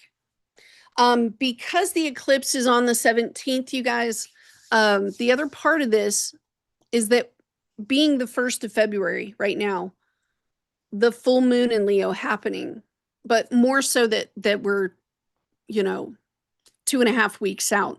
We are well within that overlap range of the eclipse. I will bet you $10. I will bet you $10 that by the end of the week, you will have been handed the topic that you will be dealing with during the eclipse. If it is a Mercury issue, it will be attached to Mercury things. Conversations, interviews, opinions, inner thought, outer words and expressions, pictures, advertisements, movies, anything that could relay a message. You know how like Hollywood uses movies to send us messages all the time? They keep doing that. My elbow is hurting. Let me get my heating pad on my elbow for a little bit because my elbow is starting to hurt. I guess I was just talking with my hands too much. I don't know. Okay. We're well within range of the eclipse. The eclipse that I gauged it as is a 7. The intensity for me is a 7. So if the Floyd Jones episode was a 5 or a 6, this one's a 7. It'll include Mercury and probably Taurus or Venus. It might be a Libra Venus, right? It depends where Venus is, what house and sign, where Mercury is, house and sign in your chart, and the connections that kind of go with it. I always get concerned with solar, Mercury, travel. Oh my God, solar. We just saw the picture of the sun. Solar flash, solar flare affecting Venus, Taurus, which is not necessarily infrastructure, but Taurus would affect not, and it's not just our food. It would affect the banking system. You doggone right. It would affect the banking system. It would also affect travel in the way of like, if something or someone is in a location, it would be short. Oh yeah, that was the other thing. Oh my goodness. Neptune and Aries. It'll include travel issues. And one of the things I found with Neptune and Aries that would actually, it could, I guess, it kind of goes like this. This is what I found. And for those of you, before we get to this rabbit hole, I have many books, okay? But with Neptune going into Aries, the first book that I chose to pick up to do a little bit of research is from Tracy Marks, Your Secret Self, Illuminating the Mysteries of the 12th House. This book is by Tracy Marks right there. And one of the things with Neptune and Aries was that, let's say you're having vehicle trouble, car trouble, truck trouble, transit trouble, tolls, tollways, subways, you name it, bus transits, whatever you got going on. One of the things that Neptune and Aries can or will affect is, it's really weird because it's a lot like this. If you're not feeling well with your health, with your first house, if your body is feeling yucky, if there's something up with your body, right? Stomach troubles, sprained ankle, headaches or migraines, whatever your body is doing, it's going to translate over to your vehicle. If it's an error, like error in your chart issue, it'll be an error in your vehicle issue. If it's like your inner guts, something wrong with that, you're not feeling well, your vehicle in the inner parts of some of these parts in your engine or whatever, if it has to do with your flexibility in your arms or your legs or your limbs, it's going to affect like the belts and the tubing, the wiring in your vehicle. I thought that was crazy.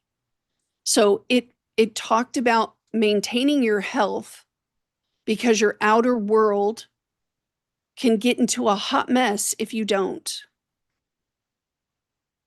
Guess what my bitch ass was doing yesterday? You know what I mean? I was downstairs making like this really healthy mango, pineapple, coconut milk, spinach smoothie. I was like, okay, enough. I don't want any car troubles or truck troubles or none of that. But isn't that something? If you naturally have Aries over the 12th house or Mars in the 12th house, anything and everything that these astrology readers are going to be talking about, you're going to be like, yep, yeah, that's normal, that's normal, that's normal. And I started reading the definitions on this and I was like, damn, this is going to be something else. Again, Neptune just changed into the sign. It'll take another week and a half or 2 weeks because it's an outer planet. It's kind of out there somewhere. So it's going to take a minute. So at the same time that we're feeling the Neptune and Aries energy, that solar eclipse energy is going to be cranking up. And we ain't going to know what is what until after the eclipse energy is finished and it kind of calms down. And then we'll be like, the world has gone mad. And all right, let's go ahead and get into the chart, because I do want to do a little bit of Terra before I get off of here. Heather has been speaking about this basket trine energy, this overlapping trine energy for quite some time. We see a little bit of it, widening in the stances now that things are kind of shuffling around and everybody's getting in front of the sun. Mercury just popped out in front of Venus. And so some people may be talking about what color this person's underwear was that I saw in the store by accident, blah, blah, blah. The communication about the Venus part, I'm going to stop there. It's in my upper left. What the heck is this? Do I need to what is that? Let's look at old lady dresses. I don't want none of that. God. Looks like the Matrix, doesn't it? Ain't nobody doing that. Ain't nobody. Don't look over there. It looks like the Matrix. Crazy ass. Gayete. Oh, it's not going to let me leave my face on here at the same time. Fine. Fine. No, keep on top. I am the wiener. Okay, let's do it in a different color, you guys. It's got to be bright enough. Bright enough. I don't want to do red because it's not a square, and I don't think yellow is a great color. I'm getting sick of looking at the blue like that. All right, we'll just do that color. It looks like fuchsia in a sense. I'm a girl. What do you want? All right. I'm going to the left of the chart here. In Aquarius, this right there, right? This is the area of the chart I'm at. Right there. Boop, boop. Mercury at 21 degrees, 11 minutes. Venus at 19 degrees, 23 minutes. Being in Aquarius, and that's the other part of this crazy, crazy kids, is the Aquarius energy right here. Aquarius is very well known for being detached. You guys know this. I don't have to preach to the choir. Aquarius energy also, when I studied the nodes, this is where this information kind of comes. Any kind of nodal study. If you have the North Node, South Node in Aries, Leo, you're talking about a group of people where no one is special. You know, that was the thing about communism, right? Is that no one was special.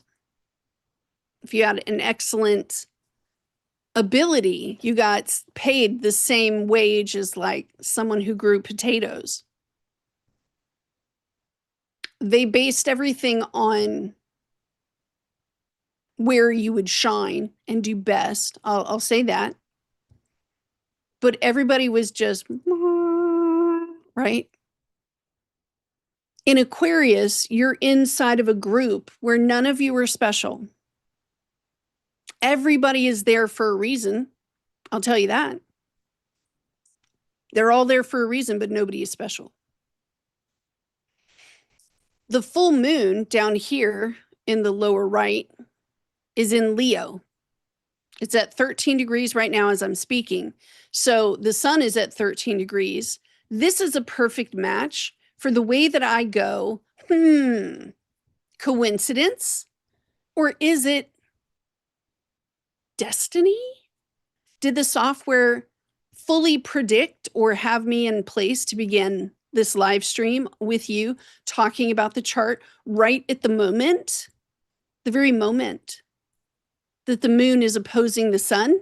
And again, with my training in evolutionary astrology, I definitely look to the square points of wherever we're at. So I'm looking for 13 degrees of Scorpio, which is about right there, and 13 degrees of Taurus. That's where my brain goes first. I look to the square points to see if there's anything that needs to be integrated while the opposition is going on. There's nothing there. I'm sure that Heather could find 16,000, asteroids, but whatever. I didn't say nothing. Heather and her asteroids. Dude, she's the asteroid queen. I've never seen, anyway, I'm going to shut up. All right, so the moon energy being in Leo, we're going to have two different things. We're going to have that sextile to 13 degrees of Leo. There's nothing there.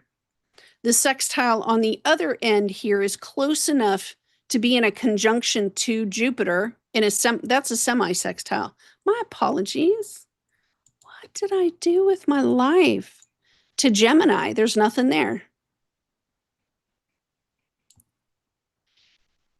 We finish the yod, which takes us directly, of course, to the sun. There's the yod position. You see the Y. Did I do that right? Yeah, I did that right. Because you're wanting to go out on each side of the wings over here. You're wanting to go out 60 degrees one way and then 60 degrees another.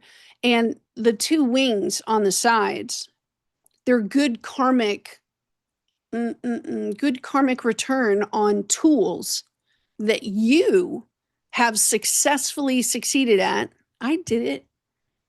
Man, I was judging that guy with the article. He put seemingly together. I just did it. That's what I get for judging people. Okay. They're good karmic returns on tools that you have already earned. Skills with tools. But you got to put the tool in there.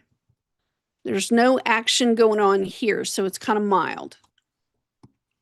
So, you know what I say, man? The sun's got to shine. If the sun has to shine, then the sun has to shine. And that's what's going on over here on the upper left. The way that I see it is that this is the heavy part to that situation. The sun, Mars, definitely Pluto, all this energy is in Aquarius. I also believe, especially with the moon and the sun being in this full moon position, like if we think about the eclipse energy, the eclipse it's just a full moon or a new moon that's amplified, you know?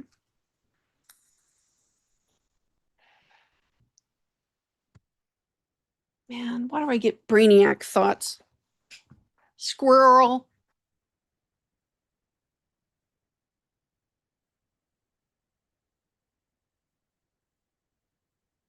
I'm still here. Just rolling my doggone chair. No, that ain't it. That ain't it. It's down here. I'm such a nerd. Sorry. I had a brainiac thought. I got to get to it.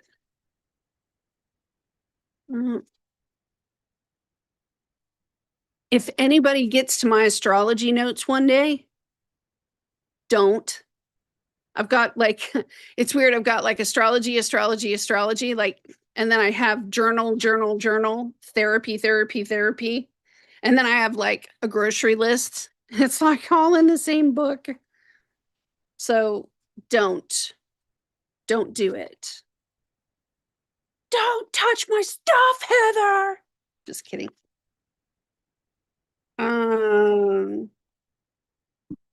I'm looking for the research that I did for the eclipse energy because I want to see what the degree point is for the eclipse energy.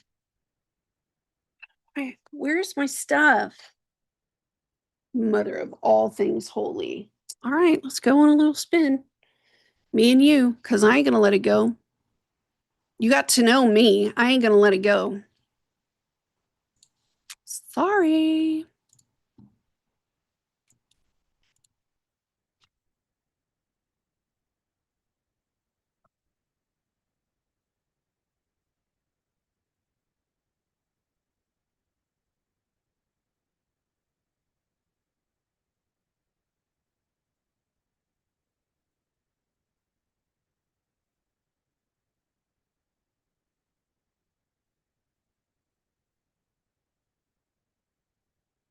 Right, let's go to Cafe Astrology, right? Even though I really don't like their font. I'm just telling you, I don't like their font. I don't like their colors. I'm a Virgo. What do you want? Like, what do you want? New moon in eclipse. Oh.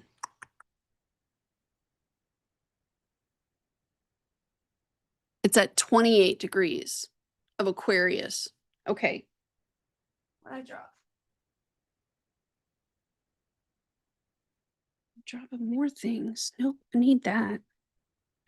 Okay. 28 degrees of Aquarius. The Mars will be at 19 degrees. Okay. Well, if Mars is at 19 degrees on the eclipse and Jupiter is at 15 degrees of the eclipse, then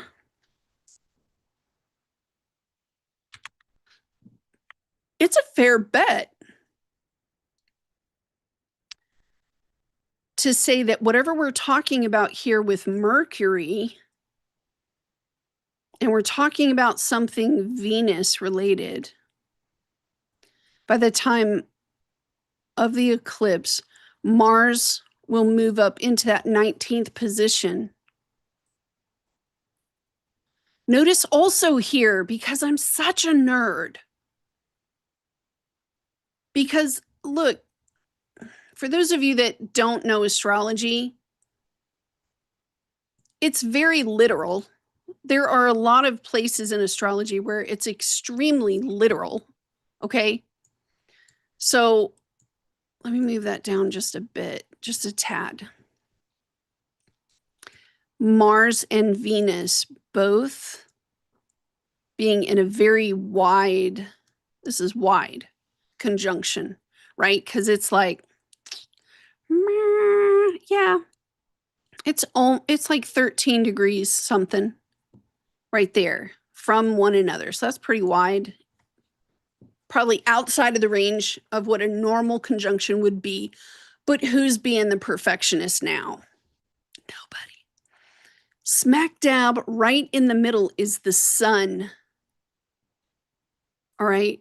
So if we were going to translate this literally, we would be saying that the sun is showing something here to us where there is a push-pull between Venus and Mars.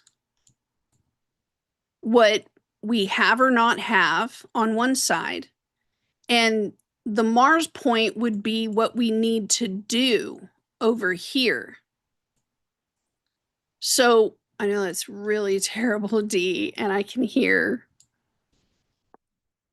Jamie being like, what the heck is that? So we have something, it's being lit up, because don't forget that Venus and Mercury, they passed the sun first. So there was like a little chit chat. It was like a team meeting. And the sun was like, oh, you don't say, that's how it is? That's belly interesting. Then Mars will step up into that 19 position. Let me see the other chart to see where the sun is. It can be very, very literal. So the sun and the moon together will be at 28 degrees at the very tail end of Aquarius. And just like I tell everybody, what happens when a planet leaves a zodiac sign, it's going to drop something on you. So Mars will be also leaving the second decan. And the second decan is about training, teaching, relaying information, passing information, and all these bitches on what's it called? AstroSeek. They say that the eclipse energy is going to be ruled by Mercury. Well, at this point, Mercury has really, done a sprint out in front of Venus, but Mercury has passed the North Node. Notice also for the eclipse that Venus and the North Node will be like together. Venus in Pisces is the rose-colored glasses, yes, but sometimes the rose-colored glasses it's what we live for. It's what we live for. I'm sorry. Venus in Pisces shows us the love of Pisces. Pisces, and it has the forgiveness. We live for that.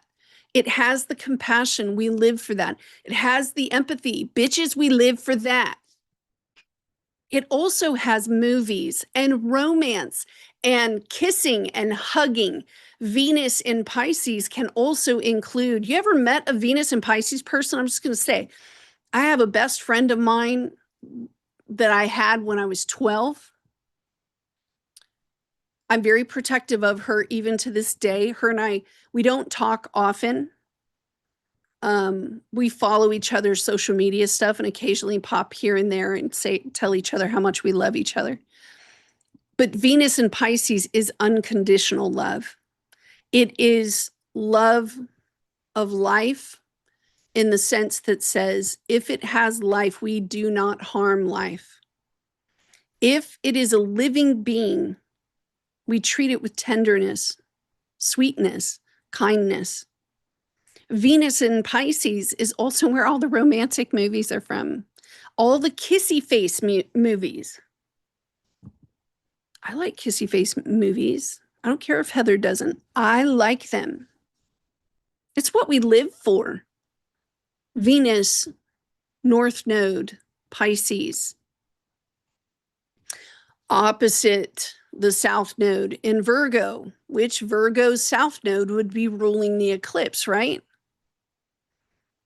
And I'm just going to let y'all know that Virgo South Node, this whole past year that it's been there, it's been really powerful. People coming out with skills of Virgo energy that has been insane. And I'm there for it because I'm on TikTok watching all the stuff that doesn't get put on the regular news. And I'm there for the patterns. I'm there for what we've all learned health-wise with Neptune in Pisces, because bitches, we learned some shit. I'm there for it. So Venus at the North Node, man, this is the whole, everybody, all of Earth joining hands in peace. It's what we live for. Somebody out there was like, I live for Six Flags. And I'm like, bitch, I know you do.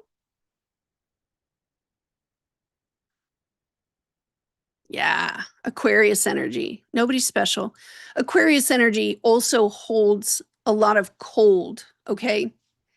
So this communication during this full moon of Leo is going to give us an expression of something that we have not seen before, or we haven't thought of before. It may have to do with the moon here in Leo. It may very well have to do with the idea of feeling special, being special, that attachment. And I bet you money it's going to show you the issue in Virgo, because that's where the South Node is. Yeah, that's where the South Node is. Yeah. We may see something in the Virgo energy that we never saw in another person, good or bad. Doesn't matter. But the expression of this is going to be kind of like, what the F? In evolutionary astrology, Aquarius energy, Uranus energy, that's the trauma point. Notice the Uranus at the very tail end of Taurus. Very tail end, 2727. Squaring Mercury right there at 21. That's the square point, guys, right there. I know I'm drawing too much. Let me erase. So 21 Mercury right here. Boop, boop, boo. Squaring. Mercury is going into the square with Uranus. And I just showed you pictures, Mercury, of earthquakes, Taurus, the land, geography. That's why I've been telling everybody, dude, Mars over here is going into freaking, and Mars just passed Pluto. And I'm telling you, Mars is the lower octave of Pluto. Pluto wants something, right? Mars goes, check. Pluto says, jump. Mars says, how high? They had a little powwow over there. Like, what happened in that meeting? I need to know. So that's why I'm saying maybe, perhaps, this Mercury Venus part is showing something of a weakness because of the square point to Uranus, the ruler, of Aquarius. There might be a weakness that is attached that might be affecting the group. We didn't see it before. We didn't know it before. Right? And then there's going to be something special that happens at the lunar eclipse. Yeah. I know I'm talking about Aquarius energy, and I think it's because tomorrow evening when Heather and I go live, don't forget to turn your notifications on.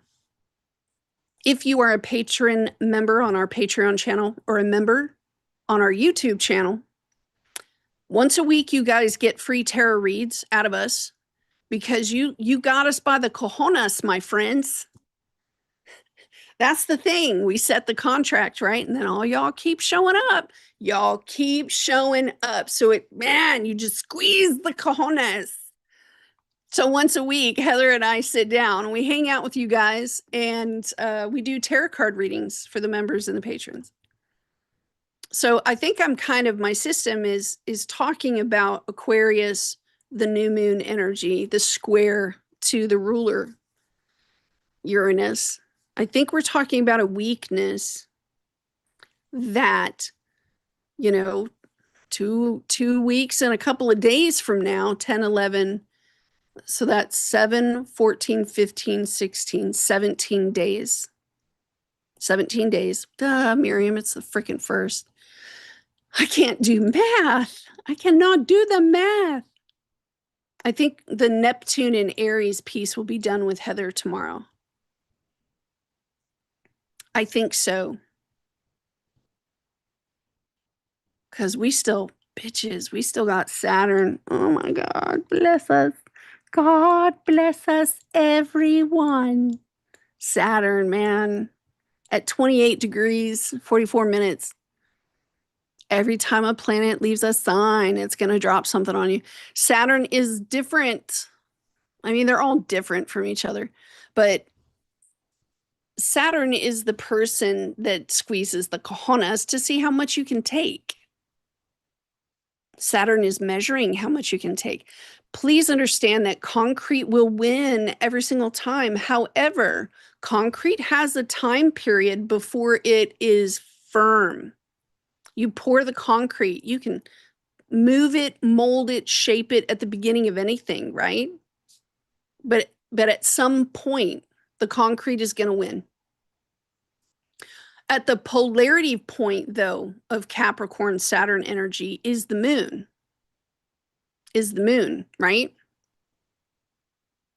And at some point, the pillow will win. And that's how oppositions work in astrology. So when you're looking at Saturn gripping you by the cojones, and you would feel it right now. That's why some of you are like blowing up my feeds, or you're blowing up my emails or whatever. This is a primary issue that Saturn is saying either A, the ground has cracked beneath your feet, B, you thought you were stable and secure in your identity, in your role, in your leadership, in your position. You might have had a huge insecurity. Maybe you felt you weren't enough. Maybe you felt you didn't have enough knowledge. Maybe you felt you weren't a good public speaker. Maybe you felt that your resume was never going to hit something like that. You were standing on a very huge Sicilian size crack. It's probably being shown right here as a weakness. Probably in our fields, right? This full moon is showing it off because why not? God bless us all. The question is, does Saturn trust us enough to get her done? Saturn has discipline behind it. It has consistency behind it. You may have thought you were a great president of something. Come to find out, you were shite. It hurts. But the thing about Aquarius energy is it's not about you. Sorry. In Aquarius energy, nobody is special. You ain't special. You're just part of the group, which makes you special. We're all nobody here in Aquarius is on a ladder. We are all at the same level.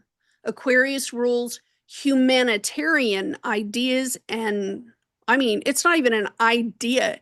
It's the implementation of that idea that none of us eat differently than the other. If we're all together, we're all eating barbecue and nobody gets left out. If we're all together and having some weirdo revolution in, 1810 with Napoleon, we all get a gun. We all get the same uniform. You see what I mean? Nobody is special. We are all one. We come together for the same purpose, idea, the same work. How do you think communism works? I know it's kind of crazy, but it is true. We exist. Notice as we go around the wheel, and I hate to start preaching at you, but hey, that's what you squeeze my cojones for. Aries, 1. Aries is the I am. And yeah, you really are, because apparently, the what's it called? Consciousness has settled upon your head. So yeah, you're the I am. So am I. I am. We exist doesn't happen at all until you get all the way around to Scorpio. And it's a different kind of we every step you take from there. The Scorpio is, we doing this? It could be that. It could be Scorpio coming in and going, we're doing this. Could be. This is a different kind of we, right? Scorpio is the joined. Let's just say that both parties will be open and vulnerable with a total, you could, I mean, even on the movies, when they're wearing full armor, even Achilles had a chink in the chain. And when you step into Scorpio energy, both of you guys can see that hole in the armor. You're aware it exists. Both of you have one. Both of you can see it. Both of you could take the other out. That's why it's dangerous. Scorpio is danger. That's why it's taboo, because we want to cover that up. Like, cover that up. Don't. And either your party knows that that's a no-no area. You don't go near that. You don't even talk about it. It's like Fight Club. We don't talk about that. This is Fight Club, man. Fight Club is here. Dangerous. Yeah. You could hurt me. I could hurt you. That's why life and death sits here in Scorpio. It's only life or death. Taxes, right? You see the inner parts of my spending. We step into the we moment here, over there in Sagittarius. We believe, right? We believe this. I don't think I need to go far in that. Here in Capricorn, it's what? We work together on this. True? Of course, true. We get to Aquarius, and what's it say? We are equal to one another. There is no ladder back here with Virgo. No, Aquarius energy don't like that stuff. And as soon as somebody starts putting the other person on a ladder, and Aquarius is going to get real loud. They're going to be like, oh, okay, you think you're special in that way or that way? F you. And here comes that Aquarian rebellious thing they love to do, because they're cuckoo for Cocoa Puffs. If there was something that was shown to you in Leo that was off the charts, hypocritical, racist, sexist, a misogyny thing, if it was revealed and shown to you and now you're sitting over here in Aquarius energy like, oh, damn. There is no ladder. We are equal in Aquarius. Don't get all special. You don't get special till you get over here to Leo. No. Over here, we're all swinging a sledgehammer together. We're in a lime pit. We're in a mine. Everybody got a hard hat on and an ice pick. You see what I mean? So if there was something even with this, the opposition point that was hard to hear, you know, karmically, this thing has been there, would be there, et cetera, et cetera. I made my point. I won't belliger the point. Just know that Saturn's over here and has been keeping track this whole time. And either Saturn is going to come at you, expose the little chink in the chain, and be like, what the hell's wrong with you? You're fired. Oh, you just said that? You're fired. You're fired. Right? Some fathers, this dad father thing, there are some fathers that are feeling it in the gut right now. They're feeling it. They're hurting real bad. I spoke to my ancestral line this morning for about an hour. I had a talk with the grandfathers, but not in a way where I hadn't already worked stuff out with them. I did. So my speaking with them, I set my grandfathers into place. I called them from the divine collective, from the ethers. I said, get on. You're going here, you're going there, you're going there. So yeah, Saturn, when you're good and you're a happy, good person that did the discipline, put in the work, set the foundations for your, not just your calling and your purpose, for those karmic things that needed to be released. What do we get? A big old star on your paper. 100%. But guess what happens after the 100%? What always happened? These bitches, they're like, good job. And they pat you on the back, right? And then they go, we're going to give you more work. We're going to put you in another grade. You're going to go from the first grade to the second grade, where we're going to give you more work. But you're also going to build on the foundations, because that's what Capricorn energy does.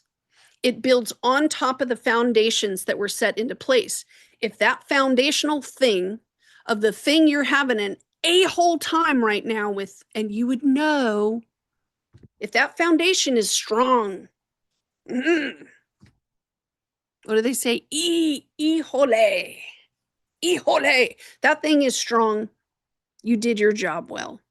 Capricorn's going to upgrade you and let's put another layer on it. Let's put another layer on it. Let's put another one. We want that structure just like the Japanese do. We want it to go, 25 stories up and 62 stories down. Let's just keep building, builder, set it in place. Why? Because Saturn energy is a complete, I don't want to say it, man, because we're on YouTube. Let's just say that everything that Saturn does, Daddy does, is to please Mama. Everything. Why? Because Cancer is the opposite of the 10th house, Capricorn. So Daddy is over here going, what's Mom want? Oh, Mom wants chocolate ice cream. I'm on it. Right? Mom wants sprinkles on her cookies. I'm on it. Woo! Saturn puts the building thing. Mama says she's going to make cookies, so I need to run to the store for Mama. That's what Saturn does. Mama says she's going to vacuum the house, so I'm going to give her the best tool that she needs. And while she's making cookies, how about I go ahead and just vacuum the house? Saturn and the moon, Capricorn and the 4th house. What is the square point to all of that hot mess? Oh, I don't know. Libra, which is the connection line, and Aries, the desire, we must prepare for the Aries moments, have things in place, right? We must allow this person's individuality to be honored, not because they're cuckoo for Cocoa Puffs, right? Like Billy Joe down the street, standing on top of his truck while somebody else is driving it and he's reaching for the limbs of the trees. That's not why we love Joey. Billy Joe, he's up on a truck. That crazy guy. We love Billy Joe because Billy Joel has life. So guess what? Billy Joel comes over to supper. He eats the same supper that we do. We are equal. Saturn must also keep intact the connections of the leadership, the connections of the father, the connections of the foundations. I promise you this. Capricorn energy is doing inspections all down the building. Capricorn's checking for the fire extinguisher. Capricorn's checking for the toilet plunger. Capricorn's checking for the inventory. Capricorn's making sure that all the kids are doing their chores. Capricorn's in there loving on the pup, giving the dog all sorts of love, and the cats, giving the cats all sorts of kisses. Capricorn is the responsible one, the leader. Yes, they're the supervisor, but have you ever had a great supervisor? I have. I remember my first really wonderful supervisor was a major in the Army, Major Kaiser. Major Kaiser, he was kind of a quiet sort of man. He had 5 kids. And when Major Kaiser would show up for the runs in the morning, just random, our platoon would be going for a run, 4 miles, 6 miles, 8 miles, it didn't matter. But when Major Kaiser showed up, he never ran in front of the platoon, even though you're supposed to. There were times he did. Maybe he would go back and forth, but my memory has Major Kaiser in the back of the platoon. Maybe the sergeant was up front and he was just in the back. Major Kaiser, he would go hang out. That's what I love studying about. All right. Napoleon wasn't the greatest guy. He was kind of an a-hole, but his leadership style from the moment he left officer school, he would go down to where the artillery and the cannons were. Those were his people, man. So Napoleon was boom he wasn't up on a horse way over on the side of a battle. Dude was down there with soot all over himself, pulling on the cannon with his men. George Washington was the same. Julius Caesar was the same. Leaders walk amongst their people. And that's what Capricorn is supposed to be, that kind of leader, that kind of officer. Must walk amongst his people to see how they're doing, to know their individual Aries name. All of it for mama, all of it for home. Cancer rules nation, all of it for our nation. That's what Capricorn does. So whatever Capricorn role that you have in this life, there will be a house and a sign. This is where you must become the best officer you can be. This is where you must become the best authority that you can be. This is the place. You must look to the house and the sign. And you know what? Saturn's going to leave Neptune. It's going to head into Aries. And guess what the new challenge will be? You will have a lot of those flashpoint moments. Flashpoint, Aries, flashpoint, it's yang, comes at you. Might be a solar flash, might be, exhaust from a vehicle, right?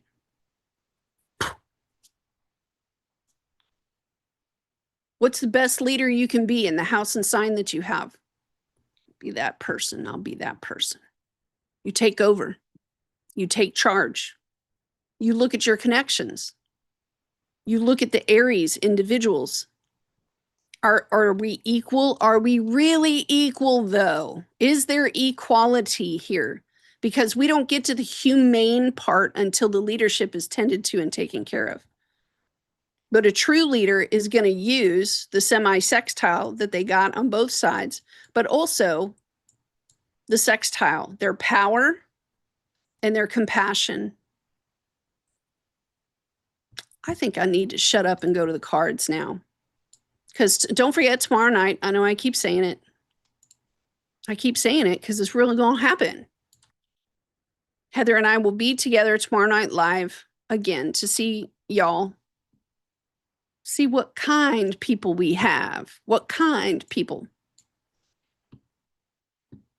Don't stare at the sun. That's good counsel. Thank you. Appreciate that. Walk amongst your people. See what they need.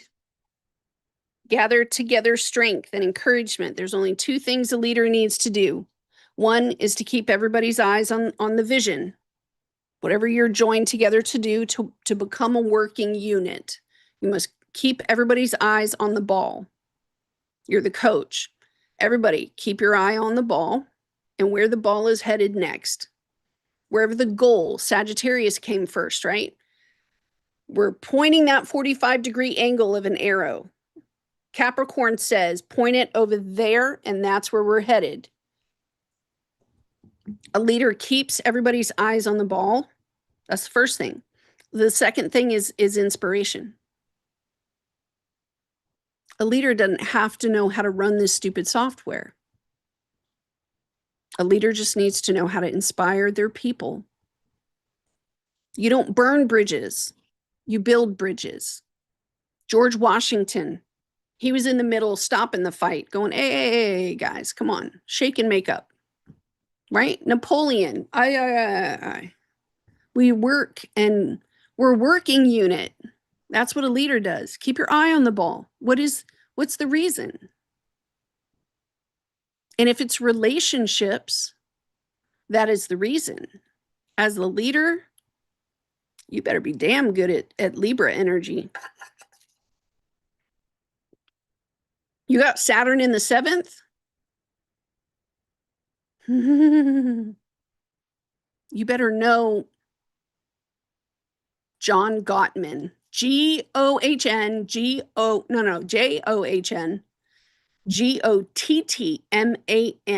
John Gottman and his wife. You better know that in detail. You got Saturn in the 7th, Saturn in Libra. You better know that man's work and his research for 45, 47 years now on relationships. That better be your playbook.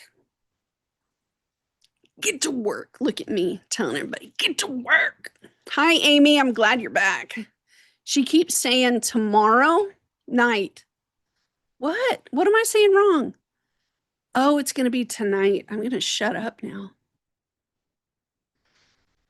I'm a wiener. All right, let me lay some cards, you guys.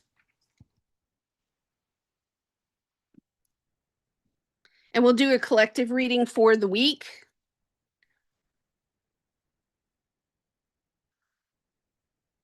I don't know how to rightly say that. If I sit down with y'all, give a collective reading every morning, I wouldn't be saying a collective reading for the week, would I?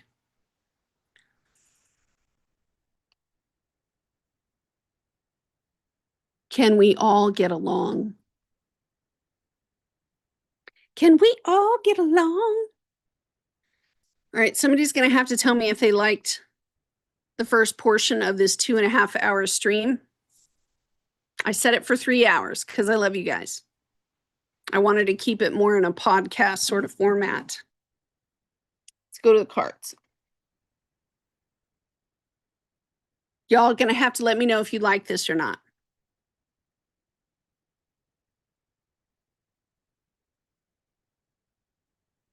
I am busy, been gardening, blanching vegetables. I wish I were there. I'm a good worker. Ask Heather. I'm a real good worker. All right. February 1st, 2026. What does the collective need to know, please, for February 1st, 2026? February 1st, 2026. What does the collective need to know? Y'all send me your energy. Just send me some energy. Doesn't matter what chakra. Just send me the energy as a collective, as a unit, as a whole. Show me the energy, please, for February 2026. Show me what's going on. 2026. Show me February 2026, please, for the collective.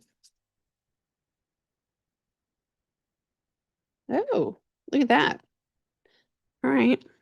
Devil in the reverse. There's Saturn. Then the moon card. There's the mama. Full card in the reverse. Ooh, these are a lot of major arcanas right off the bat, y'all.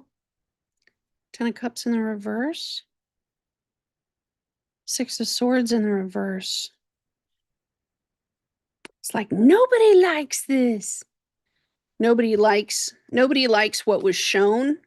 Woo, come on now. The Wheel of Fortune in the upright. 3 of Wands. Okay. Huh. Pisces energy. Scorpio energy. 2 of Cups is the outcome right there. 2 of Cups. The Judgment card in the upright. The 9 of Wands in the upright. The Queen of Wands in the upright. The King of Wands in the upright. The Ace of Wands in the upright. I'm going to take this one because my fingers feel like it. 3 of Swords in the upright is part of the challenge. On the underside of the deck is the 4 of Pentacles in the upright.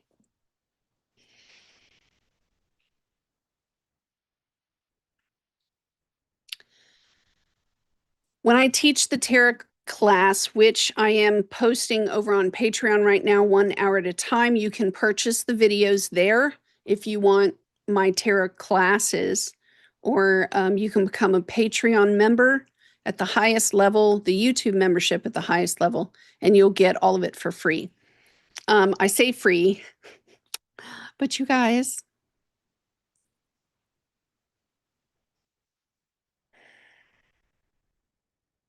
when I teach the tarot class, Amy knows, the 4 of Pentacles goes along with the Emperor card. It's one of the 4s that goes with the Emperor card.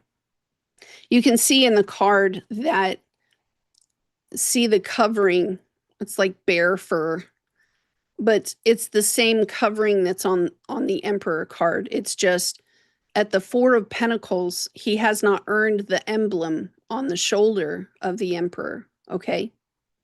The 4 of Pentacles is knowing how to do something. It's a foundational thing, yes, but it's also something that requires maintenance where you must, it's not like a trophy. You know, the Chariot card, this guy goes after a trophy. With the 4 of Pentacles, this dude, like, I want to make sure you can see me. This dude returns to it as a maintenance, continually returns to it as a maintenance. Over time, the 4 of Pentacles person becomes somewhat of a stabilizer, you know, and it's a pentacle issue. So this is something in the physical. I'm hearing that it could have to do with someone's schedule,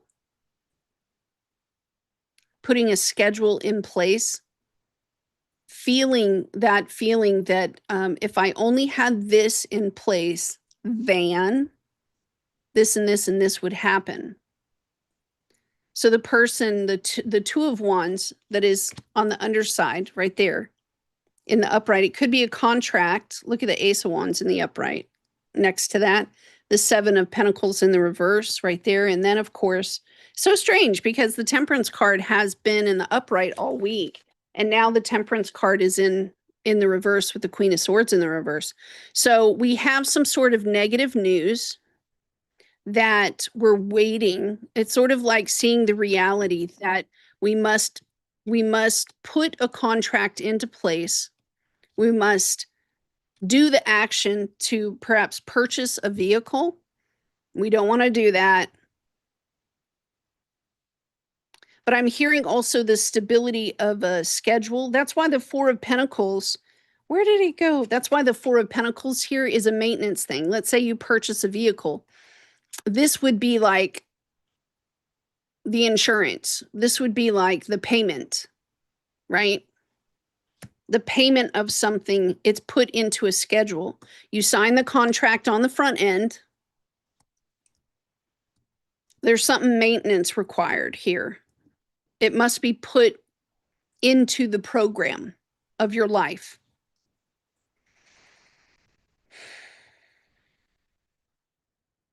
Someone's nervous about this new beginning. You know, they're coming at it with a sense of naivety. And it's sort of like they don't want to be tricked. They don't want to be tricked. There's reaching out to this Two of Cups person. And it's explaining a situation that could bring joy, could bring happiness. With the Wheel of Fortune here in the upright, the Devil card in the reverse, it's sort of like, I don't have any more excuses. I have to make this conversation happen. Six of Swords in the upright. I have to do the research. I have to make the connection. I have to talk with someone else. And we need to move this situation out of where it's been with the Moon card in the upright. I'm also kind of seeing with the Moon card and the Four of Pentacles in the upright that perhaps it's a Moon card issue that is done on the regular. The Moon card in the upright shows us something that is in the dark. It's nighttime, okay? It's something that's done usually in the dark. It's usually hidden. The Moon card, you know, if you think about your home and your house, in your home, in your house, this is the place where you get undressed. It's the place where you become vulnerable. Heather, can you come get Iris, please? She's thirsty. She's thirsty. I'm sorry, babies. I'm sorry. Iris, Heather's coming. Heather's coming. I'm sorry. She got mud on her. She ran like 3 times today. She ran. Good girl. When you're at home and you're in your home, this is the place you take a shower or you bathe. You do your hygiene. At home, this is the place that you sprawl all over the couch, on your bed, sprawling. You go to sleep, which is the most vulnerable you could be. That's why the Moon card has things that are hidden. That's why the 4th house and Cancer energy, that's why something is hidden, out of view, out of sight. Come on, baby. Come on, let's go. Thank you. And that's part of the challenge. Something of this crustacean thing comes crawling up out of the water. Remember, water represents emotions. It's something that exposes itself on a schedule.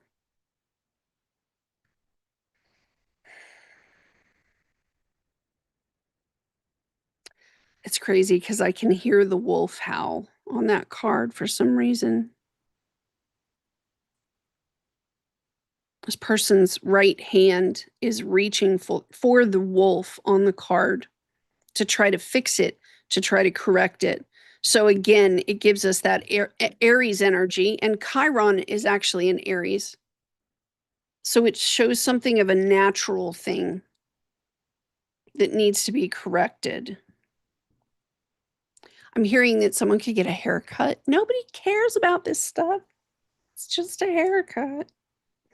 In several different cards, I'm seeing the sun peeking around the corner of the mountains, the sun coming up through the pillars. It's almost like the sun is on the horizon. I just need you to breathe for just a little bit more. The sun is right there on the horizon.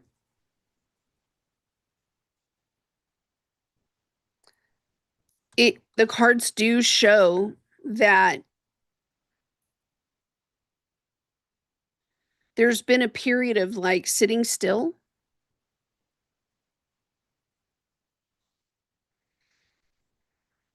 Reserving one's actions. That's what it would be like. Reserving one's actions before having a conversation, maybe a period of isolation and waiting. Yeah, look, the the Four of Swords popped up.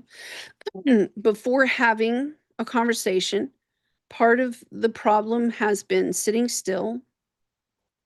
This person doesn't really know what to do about such a hard and difficult situation.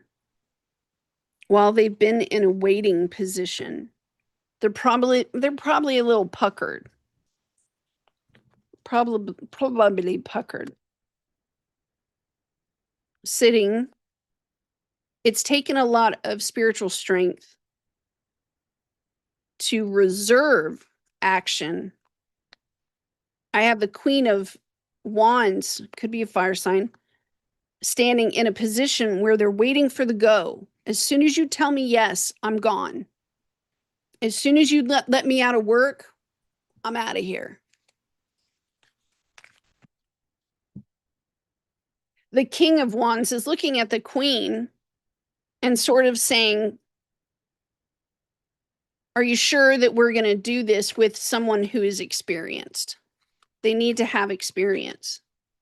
A Page of Cups came out. This is what's best for all. Oh, and then the World card comes out. We need to end the situation. We need to not just move it forward, but move it forward with intention, where the Queen of Wands is in charge of something.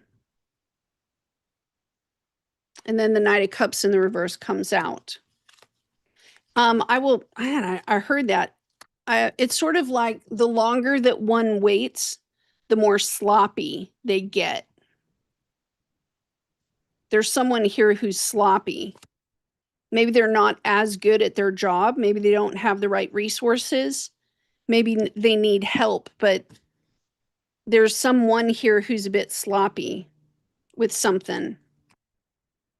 It gives a laziness sort of energy and a dislike for what needs to happen.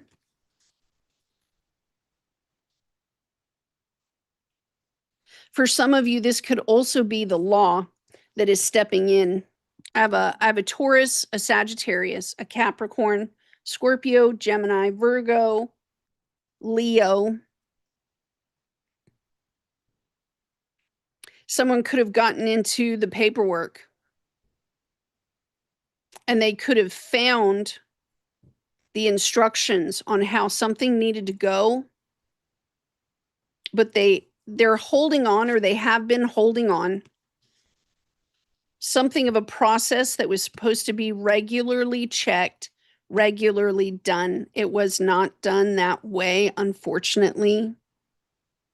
A mismanagement of funds or a mismanagement of getting everything to work together. It's caused sadness here. And there's a few relational issues with relationships. I also kind of sense that some of the networking that you've had before, especially with the transition of Neptune leaving Pisces, a lot of us have been in those situations where we're living in a different place. We're not with the same people that we used to be with. We're, on the other side of the world because we just got orders for something. But I can see that relationships were key, but some of the people that used to be here are no longer here. Some of the folks that we used to rely on are no longer reliable. There's that part.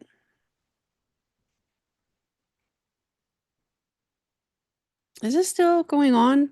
I'm like, are we still? All right.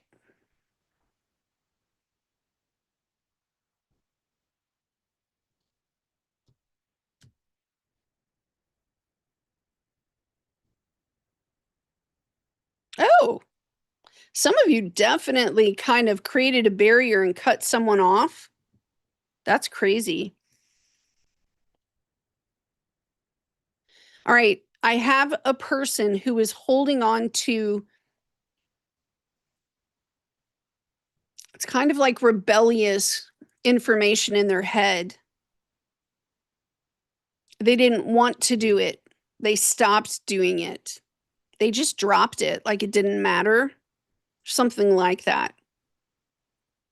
And there's been an anticipation, right? For this promise to be kept.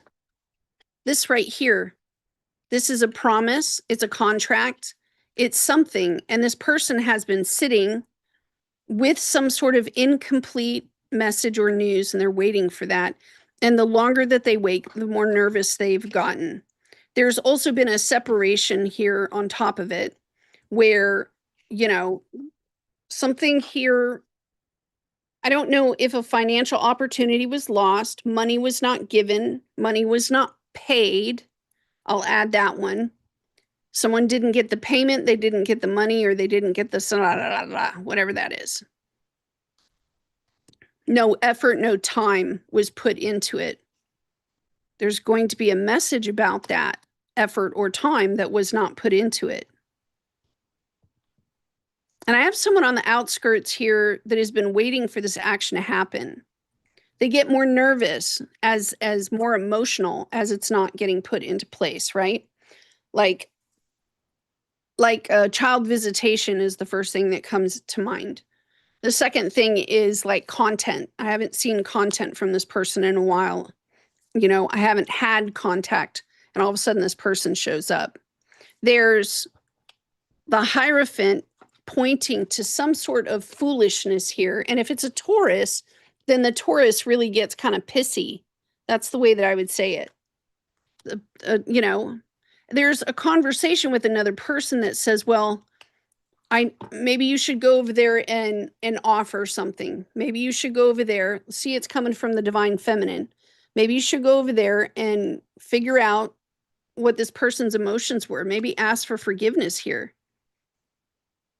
That a judgment was made incorrectly because somebody, I mean, it's sort of like, well, you never visited or you never called.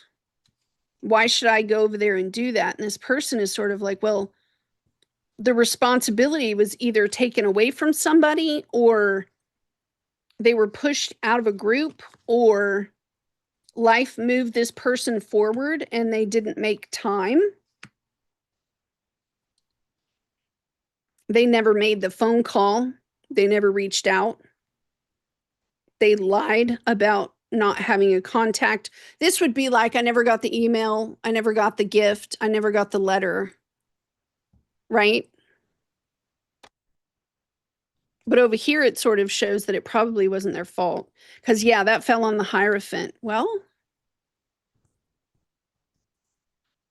you know, why are you so upset? Things were not working the way they were supposed to work. The person who was holding the responsibility just dropped it and threw it away like it was trash. This person didn't do right here. They were angry, they were mad, they were whatever. So they just dropped it like it was nothing. Their emotions were attached to it. It wasn't fair. The responsibility was being held by someone else. You can't get mad at them, you know? If the contract wasn't fulfilled, if something wasn't right, how could you get mad at them for that?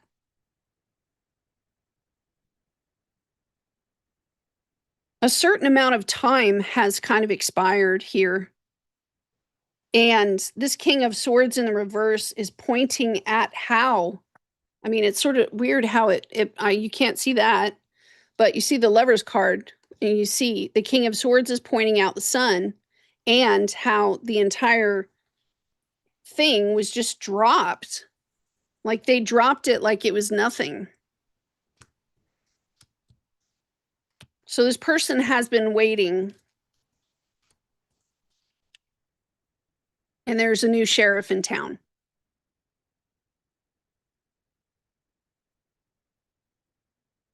It's kind of a conversation that sort of says you have to do what this other person could not do on their own. This person who just chose to treat it like it was nothing. Maybe this is what I would say. These are the situations I would say. Someone might get subpoenaed to court and they're not showing up. They're just treating it like it's nothing. No, I didn't get the email, right? This could definitely be a struggle between two people and a job, because what I kind of sense is that there's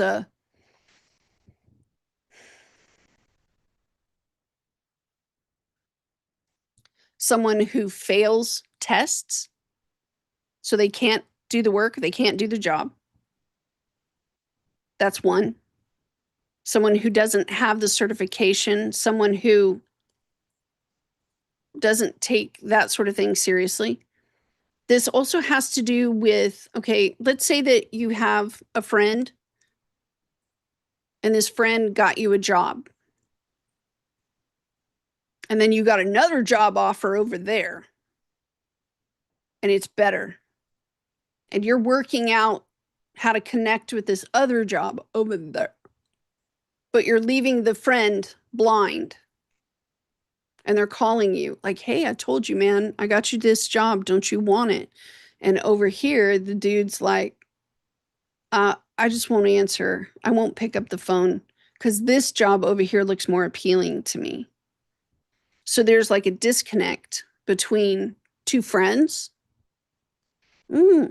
Also kind of picking up that if this is a spousal situation, there are two people who are hiding things in a marriage or a very strong relationship. It's a strong relationship. They're hiding things from one another. Private things. They both have this independent concept to them.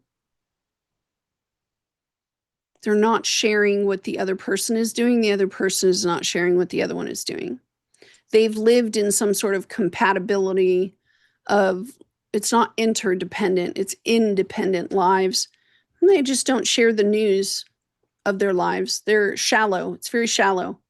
How was your day? How was your day? You know, it's just like a very shallow thing. It doesn't have depth to it at all. There's a party that you'll see what I mean, man. There's a party that's either coming up, you know, like y'all get invited to someone else's house for dinner or something. Y'all get invited to a family dinner of some kind. Someone's going to say something at the dinner. If you're all in the restaurant sitting at the same table, you know how people do, they gather. This person brings their spouse. It could have been like at a Christmas dinner. You know how they do holiday dinners and stuff? Someone's going to bring their spouse. And while they are sitting at the table, the other partner's going to pick up on a flirt, like a little flirty energy, or someone is just, it feels like a family member, like it's a female person, a sister, a mother. They're going to blurt it out at the table in front of everyone. And whatever this little hidden secret thing is going to be shown to the entire group. And they're all going to stand there and be like, oh. Because it kind of shows, it's going to expose a private thing. It's not that it brings shame. It has that CUCK energy to it, where it makes someone look very weak and run over. So it does have humiliation attached to it for both parties. For both parties. It's unfortunate. Because what it kind of gives me is the energy that shows that these two people do not belong together. These two people don't need to be together. The relationship has run its course. It's run its course. And for some reason, this will not go into full effect until there is a group There must be a group present before this humiliation can be exposed.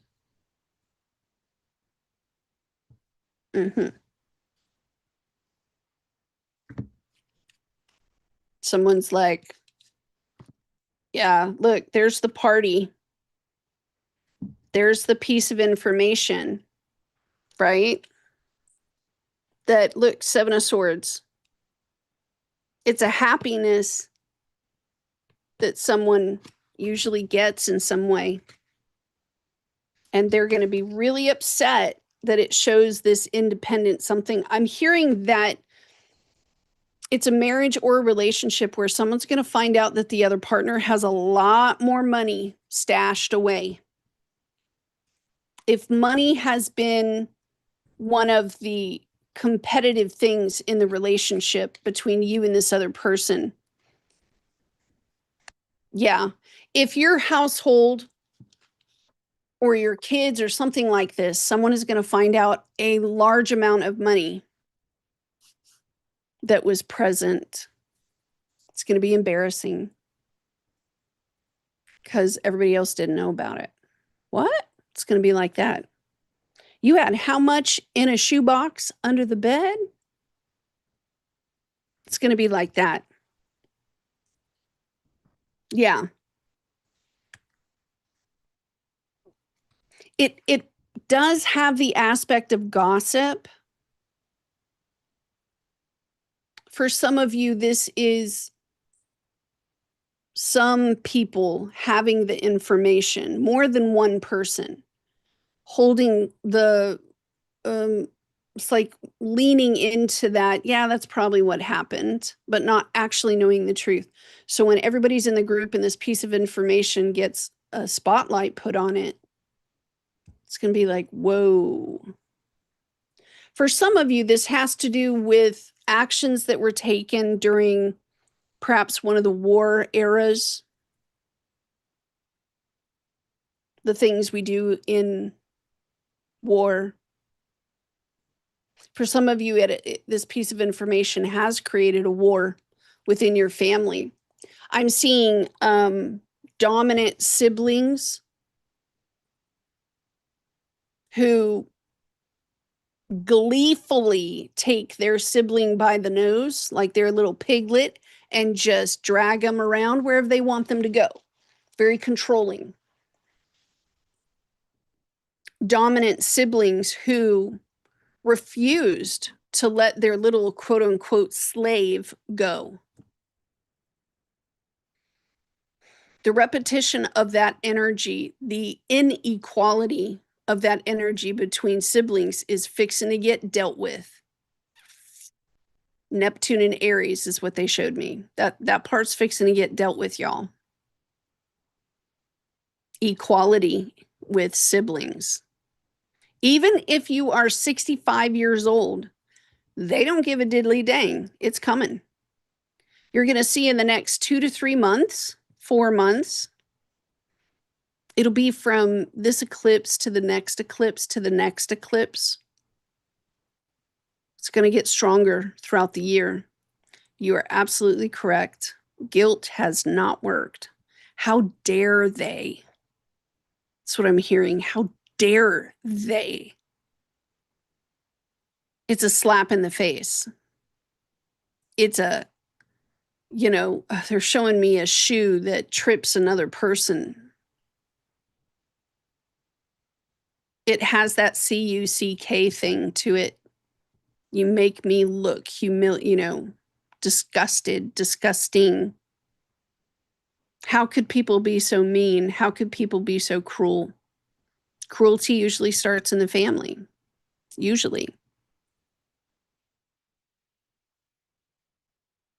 The books will be rewritten. History will be rewritten. On a grand scale, they're showing a macro to a micro. The books are about to get rewritten. The whole narrative is about to get rewritten. Y'all don't even know. That's what they said. Y'all don't even know. How many times the cycle of trying to rid like all of humanity from this discombobulated way of trying to balance equality, that we're not on either side from one another. There is no ladder when it comes to living.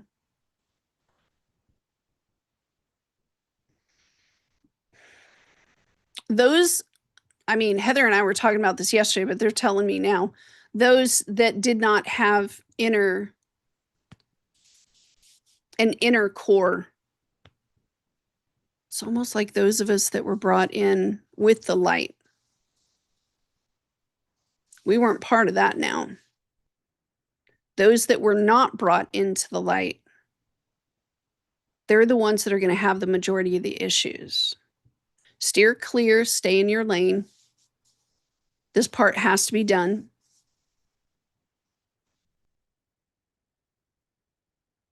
It is a flipping of the script, but for most of us, it'll be gentle. And we've run our race. I don't even want to know. 2-on-2 on the clock. Being the bridge between people. A lot of you have done. Because they're showing me the bridges of like financial care. They're showing me the bridges of caretaking. Like, because they're showing me like Jamie and an elderly person. There's a bridge of care. They're showing me the extension of teaching, you know, like a mother to a toddler. They're showing these extensions of service, you know. I don't know why they're showing me an aquarium, but knock yourself out. Sure, why not? A Scorpio is going to be important in the next 2 or 3 weeks. You guys want to keep your eyes on the Scorpio people because y'all don't even know. Holy, holy, holy. Yeah, that's what they're showing me with Pluto and Aquarius. They're showing me that out of all of us, because Pluto is in Aquarius, Scorpios have the ball. Scorpios will have the bat. Scorpios will have the string. Scorpios, power. People in power positions from the macro to the micro. Power. Those who have been assigned and given power in their determined areas. But Scorpio, more than anything, they're about to have all the power. To do, to have, to be. Their ethical stance in the area of where they're at. The ones that have the light. Y'all fixing to have a good time now because someone has to judge. Someone has to be the judge. They're showing me like old Western judges. You just have a bunch of Hulus out there and one judge sitting at a desk that for some reason, everybody said this person's the law. They're the law. Scorpios are going to be in that spot. It's going to feel, they're showing me Rockefeller.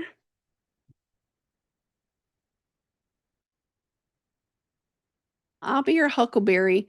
Those Scorpios that do not have the light, it's going to be very, because it's sort of strange. They're showing me an arm that's reaching out and just wiping everything off of a shelf. No power. That's what they're saying. So you'll be able to determine when you go to your jobs and you see who is making the new choice and coming in with their hand like the drill sergeant. Scorpio with the light. The ones that are kicking the can down the road, Scorpio without the light. The tables are upside down. It'll be like that from now on. But watch the Scorpios. Make a friend. Be a friend. All right, I'm going to stop the stream right there, you guys. That's right at 3 hours. Thank you very much for joining me. Hello. We'll be going live in a little bit, I guess. That was a pretty long live stream. Always a pleasure. I'll see y'all later. And be nice. No biting.